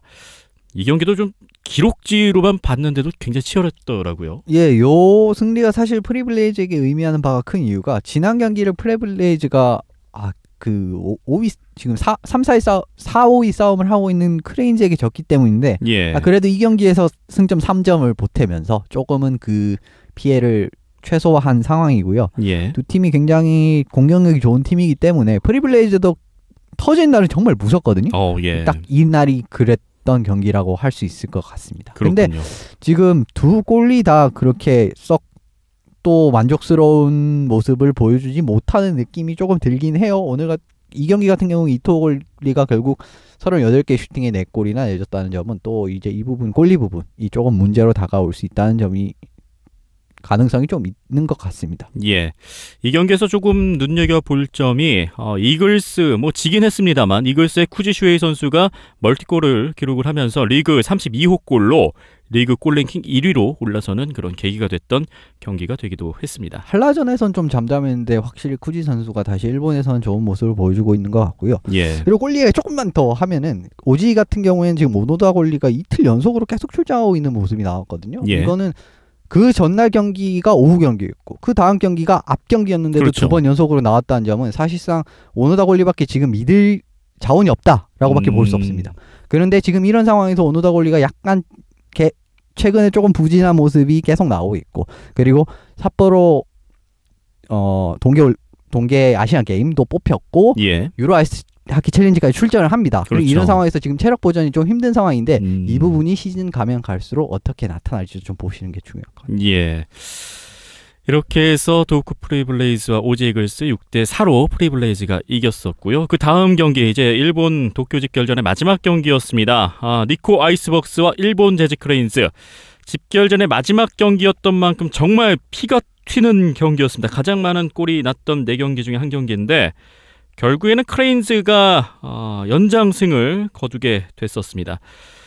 이 올 시즌 상대 전적에 있어서는 이제 일본 재즈 크레인즈가 우세했었습니다만 이 우세를 정말 힘들게 이어갔던 경기가 아니었나 싶습니다. 이번 경기 같은 경우는 정말 난타전이라고 할 수 있을 것 같은데 전반적으로 슈팅을 보시면은 크레인즈가 더 좋은 경기를 했다고 보실 수 있을 것 같습니다. 그리고 아이스박스 같은 경우에는 후쿠지 선수가 지금 연인 경기는 사실상 출장이 불가능한 상황이에요. 그런 상황에서 오노코웨이 선수가 나왔는데 또 갑자기 좀 이제 마음의 안정을 찾을 수 있는 골리가 와서 그런지 또 좀 부진한 모습을 최근에 좀 보이고 있습니다. 대명전에서도 굉장히 많은 실점을 했던 걸로 기억을 하는데 이번 경기에서 사실상 7실점이면 정말 최악의 성적표라고 할 수 있을 정도로 불안한 모습을 보여줬다 할 수 있을 것 같고요. 크레인즈는 역시 러베키오가 골을 넣으면 이깁니다. 오늘 이 경기에서도 2골을 기록을 하면서 팀의 승리를 이끌었고요.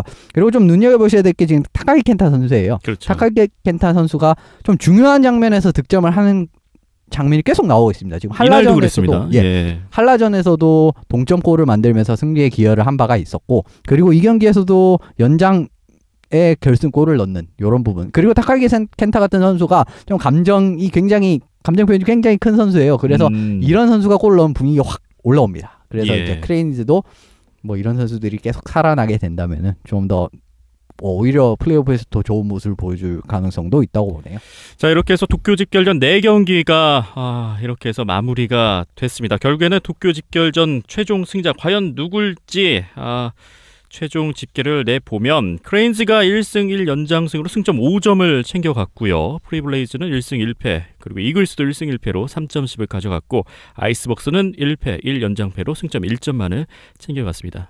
뭐 이것만 봐도 크레인즈가 최종 승자가 아니었나 싶네요. 예, 크레인즈 2승을 거두면서 기대 이상의 성적을 보였다라고 볼 수 있고요. 사실 뭐 6점 못 따서 아쉽긴 하지만 5점이면 충분합니다. 그래서 좋고요. 프리블레이즈 같은 경우는 첫날 1패가 좀 그 다음날 오지기 때문에 힘들지 않나 싶었는데 첫날 1패 뭐 잘 극복하고 그 다음 경기 이겼습니다. 사실상 근데 이번 2연전에 최악의 성적표라고 할 수 있는 건 이글스라고 할 수 있을 것 같네요. 그렇죠. 남아있는 경기가 또 쉽지가 않습니다. 그렇기 때문에 좀 더 승점이 필요하고, 그리고 프리블레이즈와 아이스벅스를 생각하면 두 경기 다 잡을 수 있는 팀들이거든요. 그런데 못 잡았다라는 게 크고요. 사실 아이스벅스 같은 경우에는 1패 1연장패 결국 2패를 했지만 그렇게 데미지가 크지 않은 이유가 지금 사실상 아이스벅스가 순위를 올릴 방법은 사실상 없습니다. 그거 생각을 하신다면은 뭐 2패를 했지만 그렇게 나쁘지는 않은 성적이라고 할 수가 있어요. 일찌감치 플레이오프 준비하는 것도 나쁘지 않죠. 그렇죠. 예. 자, 이렇게 해서 이제 브레이크 기간 전에 경기가 모두 마무리가 되면서 2016-2017 아시아리그 아이스하키 순위가 나왔는데요. 중간 순위입니다. 현재 1위 뭐 안양한라 승점 111점으로 1위를 공고히 하고 있고 자력 우승 확정까지 승점 단 1점만이 남아있는 상황입니다. 그 밑으로 사할리는 승점 94점 자리하고 있고요. 3위는 오지 이글스, 4위는 일본 재즈 크레인즈, 도우크 프리블레이즈를 누르고 4위로 이번 도쿄 집결전에 승리를 하면서 4위로 올라왔고요. 6위는 니코 아이스벅스, 그리고 7위는 하이원과 그 밑으로 대명 킬러웨이즈, 차이나 드래곤 자리하고 있습니다. 4위 싸움이 사실 이 정도로 치열해질 줄도 중간까지는 몰랐습니다. 왜냐하면 크레인즈가 너무 부진한 모습을 보이면서 앞서 네 팀과도 승점 차이가 꽤 났던 걸로 기억을 하거든요. 그런데 어느덧 계속 한 발 한 발 걸어 올라오면서 결국은 지금 4위까지도 바라볼 수 있는 자리가 됐는데 조금 그 다음부터가 어려울 수 있을 것 같네요. 지금 사실상 3게임씩 남은 두 팀의 상황인데 프리블레이즈 같은 경우에는 하이원과 3연전을 하고요. 그리고 지난주에 사실 좀 잘못 말씀드렸던 부분인데 크레인즈가 사할린과 홈에서 3연전을 합니다. 그렇지만 지금 상대를 생각해 봤을 때, 상대 순위나 상대 전력을 생각해 봤을 때 프리블레이즈가 좀 많이 유리한 게 사실이에요. 그래서 이 부분은 아무래도 블레이즈가 결국은 4위를 하는 그림이 될 것 같고요. 문제는 사실 오지와 사할린의 이제 경기인데, 오지와 사할린 같은 경우에는 지금 굉장히 타이트하지만 사실 사할린이 3경기나 덜 했습니다. 이 부분을 생각해 보신다면 좀 더 사할린이 유리하기 때문에 지금 사실상 플레이오프의 그림은 거의 다 나온 것 같습니다. 그렇죠. 뭐 이제 리그 거의 뭐 막바지로 치닫고 있는 상황에서 지금 현재 순위 물론 정규리그 끝까지 가봐야겠습니다만 뭐 변화가 돼봐야 위아래로 한 단계 정도씩이지 않을까 싶은 그런 순위입니다. 자, 이제 이후에 이제 아시아리그 봤을 때 이제 3경기 혹은 6경기씩 남은 9팀인데요. 뭐 우리나라 3팀 위주로 좀 한번 살펴보죠. 일단 안양한라 3경기 남아있는데요. 이 3경기가 이제 홈에서의 3연전 대명 킬러웨이즈를 홈으로 부를 경기만이 남아있습니다. 뭐 글쎄요, 많은 분들이 예상하기로는 그 경기에서 아무래도 정규리그 우승 세레모니를 하지 않을까 싶은데 힘 PD는 어떻게 생각하시나요? 네, 뭐 가능성이 상당히 높죠. 네, 그리고 변수가 상당히 큰 변수들이 많을 것 같고요. 뭐 지난주에 뭐 혹시 설마 대명이 수입 뭐 이렇게 하면은 진짜 기적적인 수입승. 안양한라가 우승을 못 해버릴 수도 있는 거니까. 그렇죠. 네. 근데 또 마찬가지로 사할린이 일본 원정 6연전을 치르면서 6연전을 다 쓸어 담을까? 뭐 이 생각도 100%는 안 들고요. 네, 그래서 뭐 안양한라도 안양한라지만 뭐 사할린이 그냥 우승을 놓쳐버리는 그런 계기도 있을 것 같아서 뭐 한편은 쪽 생각이 그렇게 들고, 뭐 개인적으로는 이제 대명 킬러웨이즈 한 시즌 내내 같이 다니다 보니까 그렇죠. 네, 좀 마지막, 그러니까 시즌 초 개막전 때의 그런 모습과 그다음에 이제 시즌 마무리의 모습과 좀 달라진 모습을 보여줬으면 좋겠다라는 희망에서 그런 말씀을 드렸었고요. 네, 변화 없습니다. 그렇습니다. 뭐 안양할라 어쨌든 이제 홈 3연전에서 유종의 미를 거두면서 과연 4강 플레이오프 경기를 또 얼마만큼 잘 준비를 할 수 있을지 지켜봐야겠고요.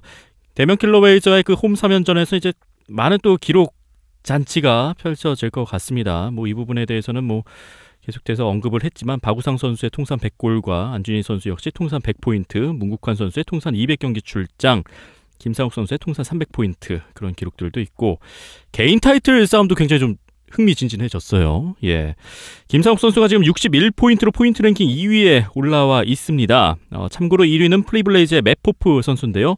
64포인트, 단 3포인트 차이로 지금 2위에 올라와 있는데 과연 이 3연전에서 또 얼만큼의 포인트를 쌓아서 1위로 올라설 수 있을지 지켜봐야겠습니다. 예, 뭐 포인트 1위도 지금 가능성이 충분히 있죠. 그렇죠. 지금 대명의 전력을 생각해 본다면 김상우 선수 라인에서 또 대량 득점이 조금 예상이 되는 부분도 있기 때문에 그런 거 생각하면 가능성도 있는데 퍼프 선수도 하이원을 만나기 때문에 아무래도 또 날아다닐 겁니다. 그런 식으로 생각하면은 또 3포인트의 차이가 생각보다 클 수는 있어요. 이 부분은 좀 지켜봐야 될 것 같습니다. 알겠습니다. 자, 이제 하이원을 보죠. 하이원에게는 남은 6경기 쉽지만은 않을 것 같습니다. 일본 원정 6연전이 기다리고 있는데요. 먼저 첫 번째 3연전은 하치노에에서 프리블레이즈와의 3연전이 기다리고 있고 이어서 니코에서 아이스벅스와의 3연전이 기다리고 있습니다. 지금 현재 뭐 확정은 아닌데요. 시즌 7위 뭐 거의 확정이라고 봐도 되지 않을까 싶은데. 예, 어지간하면 국내 팀은 좀 희망적으로 보고 싶어요. 아, 그래요? 네. 예. 하키는 모르는 거니까. 그리고 하이원 이번 시즌 모토가 끝날 때까지 끝난 게 아니다. 라는 슬로건을 갖고 이번 시즌 하고 있기 때문에 뭐 남은 시즌 다 이겨서 화이팅. 극적인 또 기적 같은 모습이 연출됐으면 좋겠다라는 희망은 갖고 있습니다. 제가 너무 비관적이었네요. 예. 아니 근데 하이원이 비관적으로 보시는 게 사실상 맞는 이유가 뭐냐면 지금 두 팀 다 42경기를 같이 치렀습니다. 그렇죠. 예. 그런데 지금 하이원 같은 경우에는 남은 6경기에서 18점, 최대 승점을 딸 수 있는 18점을 더한다고 해도 57점이에요. 그런데 니코 아이스벅스는 6경기 남았는데 55점입니다. 그렇죠. 사실상 어려워요. 지금 정말 거의 바늘구멍에 들어가는 거의 수준으로 어려운 게 지금 현실이긴 합니다. 들어갈 수도 있죠, 뭐. 가능성이 있어요. 니코 아이스벅스 남은 경기가 이제 차이나 드래곤과의 3연전하고 하이원과의 3연전이기 때문에 많이 유리한 게 사실이긴 합니다. 그렇죠. 뭐 지난 시즌 차이나 드래곤이 사일리한테 뿌렸던 고춧가루처럼. 그렇죠. 예, 맞습니다. 갑자기 3승해서 또 아이스벅스한테 고춧가루 뿌리면은 하이원 뭐 차이나 드래곤은 차이나 드래곤대로 승점 확보하면서 꼴찌 탈출도 노려볼 수 있고요. 네. 뭐 끝까지 지켜봐야겠습니다. 네, 시나리오 이렇게 쓰고 있습니다. 네. 예. 이렇게 하이원의 시나리오를 저희가 마음대로 한번 써봤습니다. 자, 다음 이제 대면 킬러 웨일즈 얘기를 해보죠. 앞서 말씀드렸다시피 안양할라 원정 3연전으로 이제 브레이크 이후 첫 경기를 맞게 되겠고요. 이후에는 이제 차이나 드래곤과의 중국 원정 3연전이 기다리고 있습니다. 지금 현재 시즌 8승 중이에요. 이제 7승과 플러스 1 연장승이 있는데 일단은 글쎄요. 뭔가 어쨌든 간에 어떤 스포츠든 어떤 운동이든 뭔가 동기부여가 있어야 뭐 더 활발히 열심히 하니까 좀 다른 목표를 세우자고 하면 이제 시즌 2자릿수 승리가 아닐까 싶은데 좀 어떤가요? 예, 저도 뭐 당초에 예상했던 거는 잘해야 5승 이렇게 생각했었는데 벌써 7승, 8승까지 올려놨고 이왕 하는 김에 10승 채우면 좋죠. 그렇죠. 하이원 4승이 굉장히 컸죠. 네, 거기에 이제 지금 또 하나 노려볼 수 있는 거는 브레파넴의 득점왕. 네, 지금 이제 공동 3위의 랭크가 돼 있는데 안양할라 경기에서는 힘들더라도 차이나 드래곤 경기는 충분히 해볼만 하니까 그때 이제 좀 브레파넴한테 몰아줘서 시즌 창단 첫 해 득점왕 배출도 나쁘지 않은 그렇죠. 타이틀이기 때문에 뭐 충분히 이런 부분에서 동기부여를 찾을 수 있지 않을까 생각이 드네요. 할라를 상대로도 그러니까 파워플레이 상황, 스페셜팀 상황을 잘 만들어내면은 브레파넴 선수가 득점을 하는데 별 문제는 없을 것 같고요. 한 가지 지금 뭐 성적을 사실 뭐 첫 해부터 기대하는 거는 말도 안 되는 것 같고요. 네. 제 개인적인 견해는 네. 뭐 첫 해부터는 사실 뭐 선수 구성도 그렇고 그런 부분에서 문제가 있을 수밖에 없기 때문에 첫 해부터 성적이 날 건 어쩔 수가 없고 이제 이런 두 자리 승수나 아니면 파임 선수 배출 뭐 이런 부분으로 가는 게 맞는데 또 3년 전에 또 첫 상대가 또 하필이면 한라기 때문에 조금 개인적으로는 쉽지 않을 뭐 것 같습니다. 개막전 창단 첫 게임 첫 시리즈를 이제 안양한라 그렇죠. 최강팀을 상대로 참 힘겨운 모습을 보여줬었죠. 그렇죠. 예. 근데 이제 그때 모습과 많이 비교를 할 수 있을 것 같아요. 그때랑은 굉장히 많이 다를 겁니다. 마지막 시리즈하고는 많이 비교가 될 수 있기 때문에 그만큼 또 달라진 모습을 보여준다면은 다음 시즌을 더 기대할 수 있을 것 같고 뭐 앞서 저희가 NHL 얘기를 할 때도 미네소타가 플레이오프 올라가는데 3년이 걸렸잖아요. 그렇죠. 네, 충분히 데몬 킬러웰즈도 뭐 지금 이 단계에서 한 발짝씩 한 단계씩 성장을 하면은 뭐 3년 이내에 충분히 플레이오프 들어갈 수 있을 거라고 기대가 되니까 좀 길게 보고 갔으면 좋겠네요. 그렇습니다. 자, 이렇게 해서 대명 킬러 웨일즈까지 해서 우리나라 세 팀 한번 남은 아시아리그 경기들을 훑어봤습니다.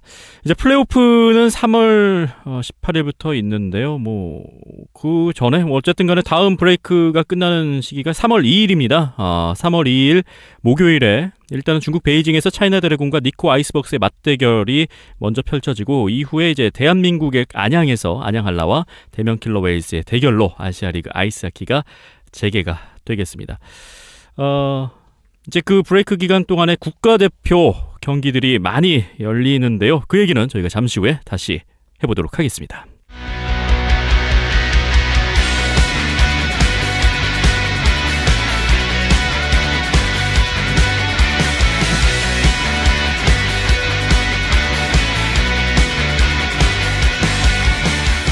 비하인더넷 82회 함께하고 계십니다. 이제 국가대표 얘기를 해보도록 하겠습니다. 먼저 2017 알마티 동계 유니버시아드 대회, 이제 대회가 끝났으니까 그 얘기부터 해보도록 하죠.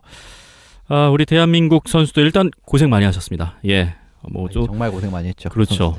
뭐 알마티 또 그 추운 곳에 가가지고 또 뭔가 또 많이 느끼고 또 경험하고 왔으리라 생각을 하는데 일단 경기 결과를 한번 훑어봤을 때 러시아와 첫 번째 경기를 가졌습니다. 러시아와 맞대결에서 14대 0으로 큰 점수차로 러시아에게 승리를 내줬고 2차전은 일본과의 맞대결 한일전이었습니다. 5대2 석점차로 아쉽게도 또 한 번의 패배로 2패를 떠안았습니다.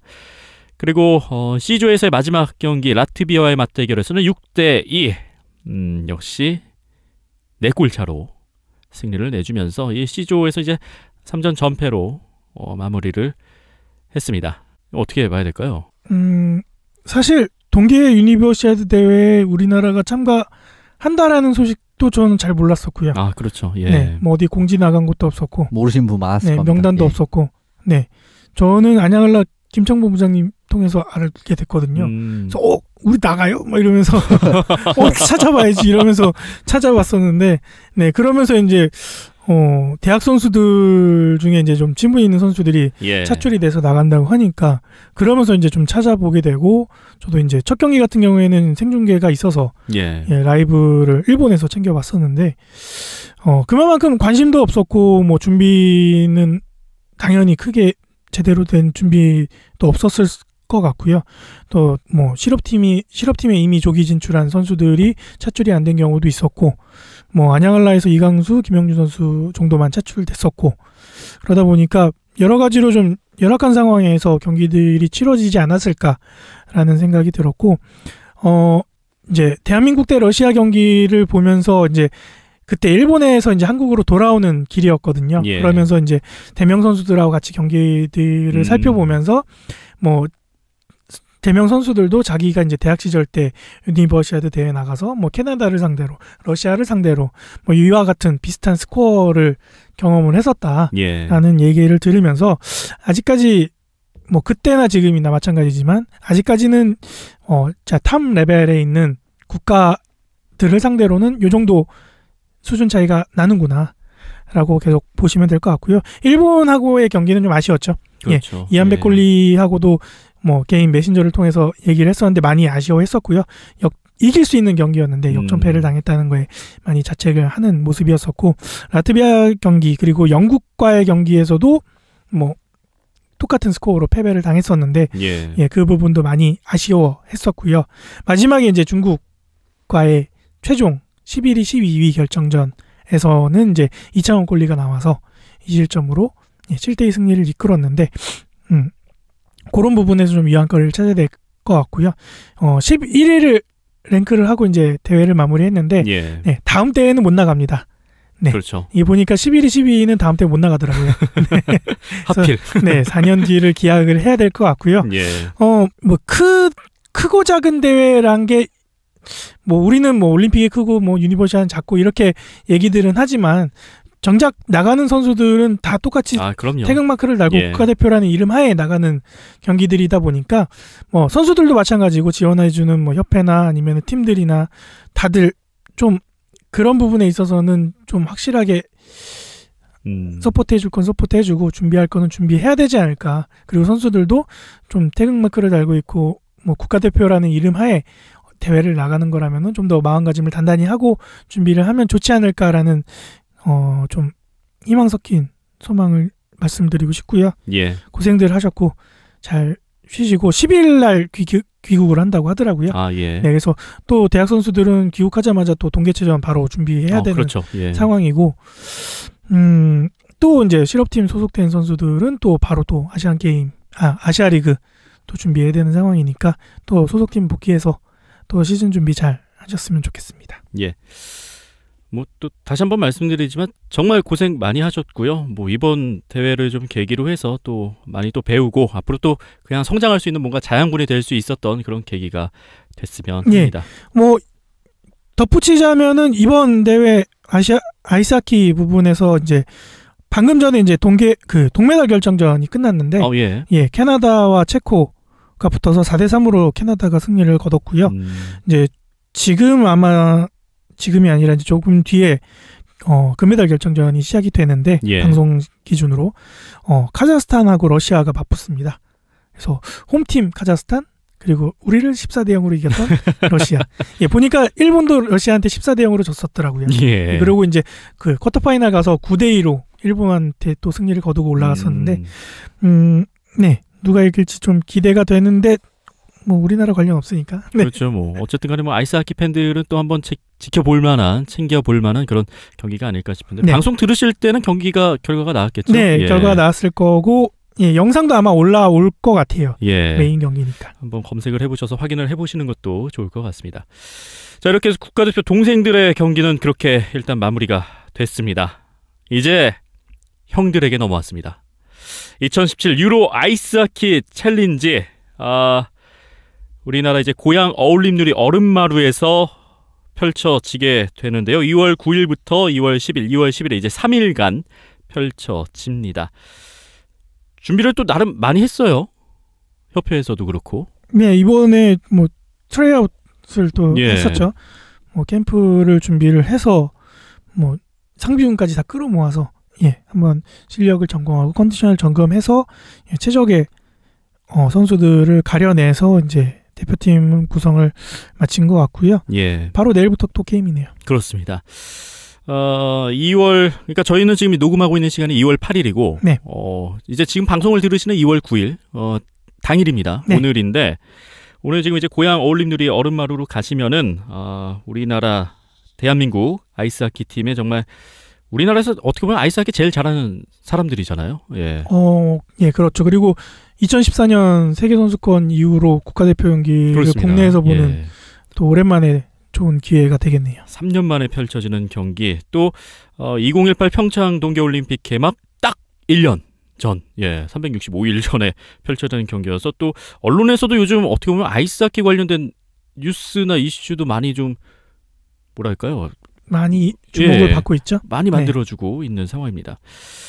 먼저 일정을 좀 살펴보면은 첫날은 오후 2시 반부터 헝가리와 일본의 맞대결로 유로 아이스하키 챌린지 대회의 첫 경기가 펼쳐지겠고요. 그리고 저녁 9시에는 대한민국과 덴마크의 맞대결이 있습니다. 대한민국의 경기는 이제 3일 내내 이제 저녁 오후 경기로 편성이 되어 있습니다. 둘째 날 2월 10일 금요일에는 역시 오후죠.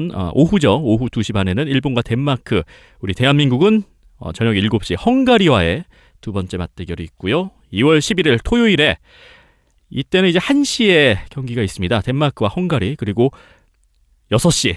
이 경기가 저는 또 개인적으로 가장 기대가 되는데 대한민국과 일본, 대망의 한일전이 준비가 돼 있으면서 대회를 마무리하게 됩니다. 일본과의 맞대결에 있어서는 뭐 가위가위보, 뭐 또 응가의 길이도 이겨야 된다고들 하는데 어떻게 보시나요? 이번에 지금 로스터가 제가 확인한 바로는 물론 뭐 주최 쪽에서는 다 가지고 있겠지만 예. 공개가 된 부분은 덴마크와 일본 정도 공개가 된 걸로 알고 있습니다. 그래서 뭐 일본 말씀하신 거 일본부터 말씀드리면 일본 같은 경우에는 이번 대표팀 멤버가 후쿠지 선수 34살 그리고 테라오 히로미치 선수 27살 이 둘을 제외하면 다 20대 초반으로 나옵니다. 예. 23살, 24살, 22살 하나 뭐 이런 식으로 다 나오기 때문에 앞으로 한 10년간 투닥거릴 선수들이 다 나옵니다. 그래서 뭐 일본 하키에 조금 관심이 있으신 아시아리그도 뭐 보시는 분들께서는 일본 하키의 미래를 볼 수 있는 기회가 될 것 같고요. 지금 사실상 저는 좀 우리나라의 로스터가 좀 궁금하긴 한데 이 부분은 아직까지 뭐 나온 바가 없는 것 같고요. 뭐 그건 가봐야 알 수 있을 것 같고. 내일이 대회인데 로스터가 발표가 안 됐어요. 그러니까요. 어제였죠. 뭐 일본과 연습 경기를 한 걸로 알고 있는데 네. 그 사진을 봤을 때는 뭐 일부 선수 눈에 띄는 선수가 있었습니다. 좀 베테랑과 네. 신구 조화가 좀 이루어진 팀인 것 같은데 예. 좀 뭐 해볼만 하지 않을까 싶네요.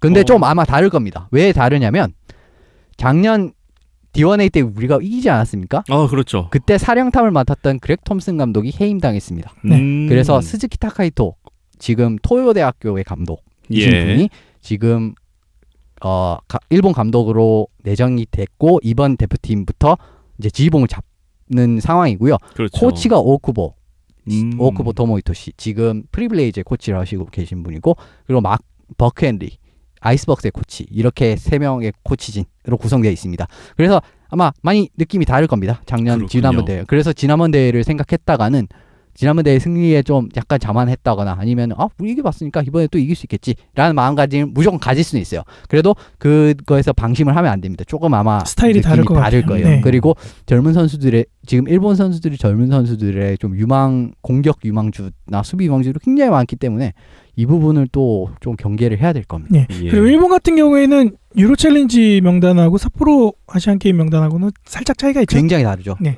따로 가는 거예요? 예. 물론 뭐 중복된 선수들도 어느 정도 있겠죠. 예. 있지만 이제 사실 아시아리그에 뛰고 있는 선수들이 대부분이고요. 대부분 이번에 유로 아이스하키 챌린지에 포함이 됐고 근데 이제 삿포로 같은 경우에는 정말 뭐 리그에서 이름 소문난 베테랑들 아시아리그에서 이름 소문 다나카고 선수라든지 쿠지슈에이 선수라든지 이런 선수 야마시타 타쿠로 선수라든지 이런 대부분의 선수들이 포함된 로스터이기 때문에 사실상 정예 1구는 삿포로에서 보실 수 있을 겁니다. 자, 일본과의 맞대결 상당히 기대가 됩니다. 지금 일본은 어떻게 얘기를 들어봐서는 지금 젊은 선수들로 구성이 됐다는 것이 이제 세대 교체를 한창 하고 있는 모습인 것 같은데 뭐 사실 작년 4월에 이제 폴란드에서 그 디비전 대회는 정말 우리나라 입장에서는 역사적인 경기였거든요. 그렇죠. 예. 공식 대회에서 이제 일본을 처음으로 이긴 경기이기도 했고 그 경기를 또 계기로 해서 우리나라는 이제 디비전 1 그룹 A에 잔류를 했지만 일본은 또 강등을 당하는 그런 결과였는데 일본과의 맞대결 상당히 기대가 됩니다. 이제 뭐 나머지 덴마크와 헝가리 좀 간단하게 좀 훑어보죠. 덴마크는 좀 어떤 팀인가요? 덴마크 같은 경우에는 이번에 뭐 유로 아이스하키 챌린지가 항상 그랬듯이 좀 젊은 선수들로 다 구성이 됩니다. 예. 덴마크도 예외는 아니고요. 덴마크 같은 경우에는 뭐 90년대 이후 출생자들이 대부분으로 구성이 돼 있었습니다. 하지만 이제 좀 눈여겨볼 만한 선수들이 몇 명 있는데 이 베테랑 선수들이 항상 끼어 있습니다. 몇 명 정도. 근데 이 선수들도 사실상 뭐 만으로 27, 8 이 정도의 선수들입니다. 예. 덴마크 역시 뭐 젊은 선수들로. 그러니까 이 유로 아이스하키 챌린지 대회 자체가 뭔가 공식 경기보다 이제 친선 경기의 그런 그렇죠. 느낌이 많다 보니까 뭔가 시험적인 그런 것도 많이 시도하는 것 같고요. 1군으로 따지면 덴마크가 지금 NHL을 뛰고 있는 선수가 몇 명인데요. 그 선수들이 다 들어온다고 했을 때는 뭐 쉽지 않은 게 사실인데 지금 같은 경우에는 뭐 그렇지 않기 때문에 좀 더 낫지 않나 싶습니다. 헝가리는 좀 어떤가요? 헝가리 같은 경우에는 지금 여러 가지 보도가 있는데 아직까지 뭐 주최 측은 로스터를 가지고 있겠지만 이쪽에 공개된 건 없는 상황으로 알고 있고요. 아, 예. 헝가리도 뭐 근데 상반된 주장이 좀 있는 것 같습니다. 막 들어봤을 때는 좀 젊은 선수로 나온다는 말도 있는 것 같고 뭐 어디에서는 뭐 1군도 진짜 1군 데려온다는 말도 있는 것 같고 예. 그 부분은 이제 좀 더 왜 아직까지도 안 나온지 모르겠지만 예, 그 부분 좀 더 확인해봐야 될 것 같습니다. 답답함이 순간 느껴졌어요. 예. 답답하죠. 지금 엔티 오브 아이스하키라고 이 사람이 굉장히 국제 아이스하키에 굉장히 많은 관심을 가지고 있는 사람이고 예. 뭐 이 부분에 대한 정보도 매번 이제 올리는 사람인데 저한테 한국 대표팀 나왔냐고 물어보더라고요. 근데 저 아직 안 나왔다라고밖에 예. 말할 수 없는 이런 상황이 아쉽습니다. 그렇군요. 결국엔 뭐 내일 가서 까봐야 알겠네요. 뭐 다. 네. 예. 당일날 가서 까봐야 알겠고 뭐 당일날 고향 어울림누리 얼음마루로 오셔서 뭐 직접 또 두 눈으로 확인해 보시는 것도 더 좋을 것 같습니다. 뭐 어쨌든 유로 아이스하키 챌린지 뭐 친선 대회가 됐든 뭐가 됐든 간에 어쨌든 좀 좋은 결과로 마무리를 하면서 삿포로로 정말 가벼운 발걸음으로 출발했으면 좋겠어요. 예. 이번에 이제 그 엔트리들이 삿포로로 곧바로 이제 대회를 마무리하고 넘어가게 될 텐데 이번에 삿포로에서의 우리나라 뭐라 그래야 될까요? 성적 결과 좀 어떻게 예상들 하세요? 일단 뭐 목표치는 금메달 확보로 목표치를 잡은 것 같고요. 예. 선수들도 동기부여가 되겠죠. 금메달 따면 군면제. 그렇죠. 이러니까. 그게 목숨 걸고 하지 그럼. 네, 예. 그래서 뭐 젊은 선수들은 정말 혼신의 힘을 다하지 않을까. 예, 그런 예상을 해보고요. 예. 하지만 상대들이 만만치 않습니다. 예. 뭐 첫 경기부터 카자흐스탄. 강력한 우승 후보죠. 그렇죠. 그래서 이 카자흐스탄의 산을 어떻게 넘느냐가 뭐 메달의 색깔을 구분지을 수 있지 않을까 그런 생각이 들고 그리고 이제 그 다음 경기가 일본전인데 정말 제대로 된 맞대결이 진검승부가 이날 경기에서 펼쳐지지 않을까 생각이 들고요. 예. 유종의 미는 중국전에서 그렇게 보시면 되지 않을까 생각이 되네요. 뭐 삿포로에 아직 이제 시간이 좀 있으니까 그냥 간략하게만 뭐 말씀드리면 카자흐의 이제 큰 국제 대회 같은데 출전한 카자흐 멤버들은 카자흐스탄에 위치한 KHL 팀 바리스타 스타나 팀에서 대부분 차출됩니다. 그리고 그냥 그 팀이 거의 나온다고 보시면 돼요. 그 팀이 거의 카자흐 국가대표라고 보시면 됩니다. 근데 이제 뭐 이제 아시안 게임 규정상 뭐 나이젤 도즈 선수나 최근에 캐나다에서 귀화한 3인방 같은 경우에는 못 나올 가능성이 있습니다. 네. 지금 뭐 우리나라도 비슷한 상황. 네, 아시안 게임 있고요. 규정을 보니까 이제 귀화 선수 같은 경우에는 이제 그 귀화한 국가에서 5년 이상 거주해야 된다. 이런 규정 내용이 있는 것 같더라고요. 그래서 우리나라 같은 경우에도 뭐 메탈틴이나 뭐 에릭 리건 이런 선수들은 플란트 선수 아직 없으니까 못 뛸 것 같고 못 뛸 가능성이 크죠. 카자흐스탄의 귀화 3인방 같은 경우에도 못 뛸 비슷한 가능성이 상황으로 알고 있습니다. 제가 알기로는. 그렇고 따지면은 이 선수들의 가세라든지 출전 여부라든지 이 부분 근데 이 선수들이 더 옛날에 귀화를 했을 가능성도 있긴 있거든요. 그래서 이 부분 조금 확인을 해봐야 되는데 그 부분은 이제 다음에 이제 프리뷰 때 말씀드릴 수 있을 것 같고요. 얼마나 선수들이 여기서 빠질 수 있는지가 우리나라 입장에서는 굉장히 중요한 변수가 될 것 같고요. 첫 경기를 잡아내면은 지금 그냥 그룹 스테이지 같이 한 번씩 붙는 상황이기 때문에 가능성은 충분히 있습니다. 그런데 첫 경기를 져버리면 가능성이 아예 날아가 버릴 수도 있다는 점이 이게 이 부분에 굉장한 위험성. 이제 그룹 스테이지만이 가지면 어떻게 보면 재미있는 장점이지만 단점으로 나타날 수 있을 것 같고요. 첫 경기를 잡았다고 가정했을 때는 두 번째 경기는 일본입니다. 근데 일본이 이번에는 앞서 말씀드렸듯이 체제도 조금 다르고 그리고 정예 멤버가 나올 것이기 때문에 뭐 호각의 경기. 거기에 홈이에요. 그래요. 거기다 홈이고 우리나라 같은 경우에는 굉장히 전력의 큰 축을 차지하고 있는 리건과 달튼이 없다라고 봤을 때는 물론 뭐 공격 부분에서 기대할 부분은 충분히 있다고 생각을 합니다만 쉽지만 않은 경기인 건 사실이거든요. 그렇다고 봤을 때 뭐 재미는 있을 것 같습니다만 좀 가슴 졸이고 보야 될 것 같아요. 개인적으로는 그럼에도 불구하고 좀 가중치나 비중은 카자흐스탄전에 더 중점을 둬야 될 것 같고 개인적인 생각에는 여기에 올인을 해야 되지 않을까. 카자흐스탄전에. 네. 아니면 금메달 따려면 무조건 이겨야 되니까. 그래야 그 기세로 일본전까지 마음 편하게 치러낼 수 있지 않을까라는 생각이 들고 재밌겠네요. 중계를 해주려나 모르겠는데. 사실상 카자흐의 지금 같은 경우에는 카자흐의 3승이 예상되는 경우의 수 중에 가장 큰 확률이 크거든요. 그렇죠. 그렇다고 봤을 때는 카자흐스탄전 진다라고 했을 때는 사실상 우승 확률은 없다고 보셔도 무방할 것 같습니다. 그렇군요. 2월 22일에 펼쳐질 카자흐스탄과의 첫 번째 맞대결에 많은 응원을 좀 보내줘야 될 것 같습니다.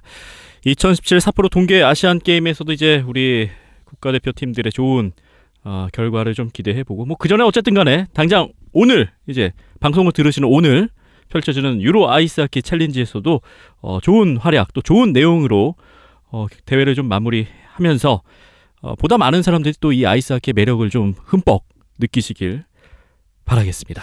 금요일, 토요일 경기는 제가 알기로는 TV 중계도 예정된 케이블 채널에서 중계도 그렇죠. 예정된 세 경기 다 인터넷으로 생중계가 다 된다고 하고요. 네. 예. 그다음에 첫 경기 같은 경우에는 MBC에서 녹화 중계 그리고 나머지는 MBC 스포츠 1, 2에서 번갈아 가면서 생중계가 예정돼 있다고 합니다. 예. 중계도 챙겨보시는 것도 좋고 현장에서 또 직접 보시는 것도 좋고 우리나라에서 하는 기회가 많지 않으니까 그럼요. 예. 오실 수 있는 분 다 오셨습니다. 예, 평창까지 기다리느니 그럼요. 예. 평창 또 와서 보면 좋죠. 평창 또 멀잖아요. 예, 생각보다 멀어요. 예, 굉장히 멀어요. 아니, 비싸고 티켓 가격도 가격인데 사실 숙박을 해야 된다라는 걸 봤을 때는 부담이 굉장히 계산해 보니까 저도 한 200만 원 깨지더라고요. 그래서 그렇죠. 부담이 굉장히 큽니다. 저도 평창은 집에서 보려고요. 예. 그리고 경기 자체는 오히려 더 이길 가능성이 이쪽이 더 크기 때문에 그렇죠. 더 나을 수 있습니다. 이기는 경기가 더 재밌어. 맞아. 이기는 경기 봐야죠. 그렇습니다. 자, 이렇게 해서 국가대표 경기까지 한번 간단하게 훑어봤습니다. 과연 어떤 결과가 나올지 저희 온도스포츠도 또 한번 같이 따라가서 끝까지 체크를 해보도록 하겠습니다. 자, 이렇게 해서 비하인드넷 82회 이제 마무리를 해보겠습니다. 오늘 이 김태범 캐스터의 빈자리 그 큰 구멍을 어떻게나 좀 잘 메꿨는지 모르겠는데요. 예, 아무튼 박힘찬 PD, 또 이현섭 기자, 또 손상우 기자님까지 해서 덕분에 좀 어떻게 좀 잘 메운 것 같습니다. 어땠나요? 저는 항상 좀 새로운 것 같아요. 이번 식상한 데다. 기자 아나운서랑 같이 항상 하기 때문에 항상 하던 그랑 약간 좀 다른 맛. 좋았습니다. 네, 1년에 한 번 정도는 이런 건 괜찮지 않을까요? 그래요. 예, 뭔가 프레시한 그런 거를 그렇죠. 부여할 수 있는 그런 역할을 또 중간중간 하겠습니다. 자주는 못 오더라도 좀 간간히 좀 노크를 두드리면서 찾아올 테니까요. 그때 좀 두 팔 벌려서 또 맞이해 주시길 바라겠습니다. 자, 다음 주에는 이제 김태원 캐스터가 다시 돌아올 겁니다. 다음 주에도 또 많은 청취 바라겠고요. 저희 방송 듣기와 경기 영상들 보다 자세한 정보 온도스포츠 홈페이지 온도스포츠.tv 그리고 페이스북 온도스포츠, 유튜브의 온도스포츠, 그리고 팟빵과 아이튠즈, 네이버 스포츠 라디오에 그리고 또 네이버 TV의 온도스포츠로 함께 하실 수가 있습니다. 자, 이렇게 해서 비하인드넷 82회 마무리하겠습니다. 고맙습니다.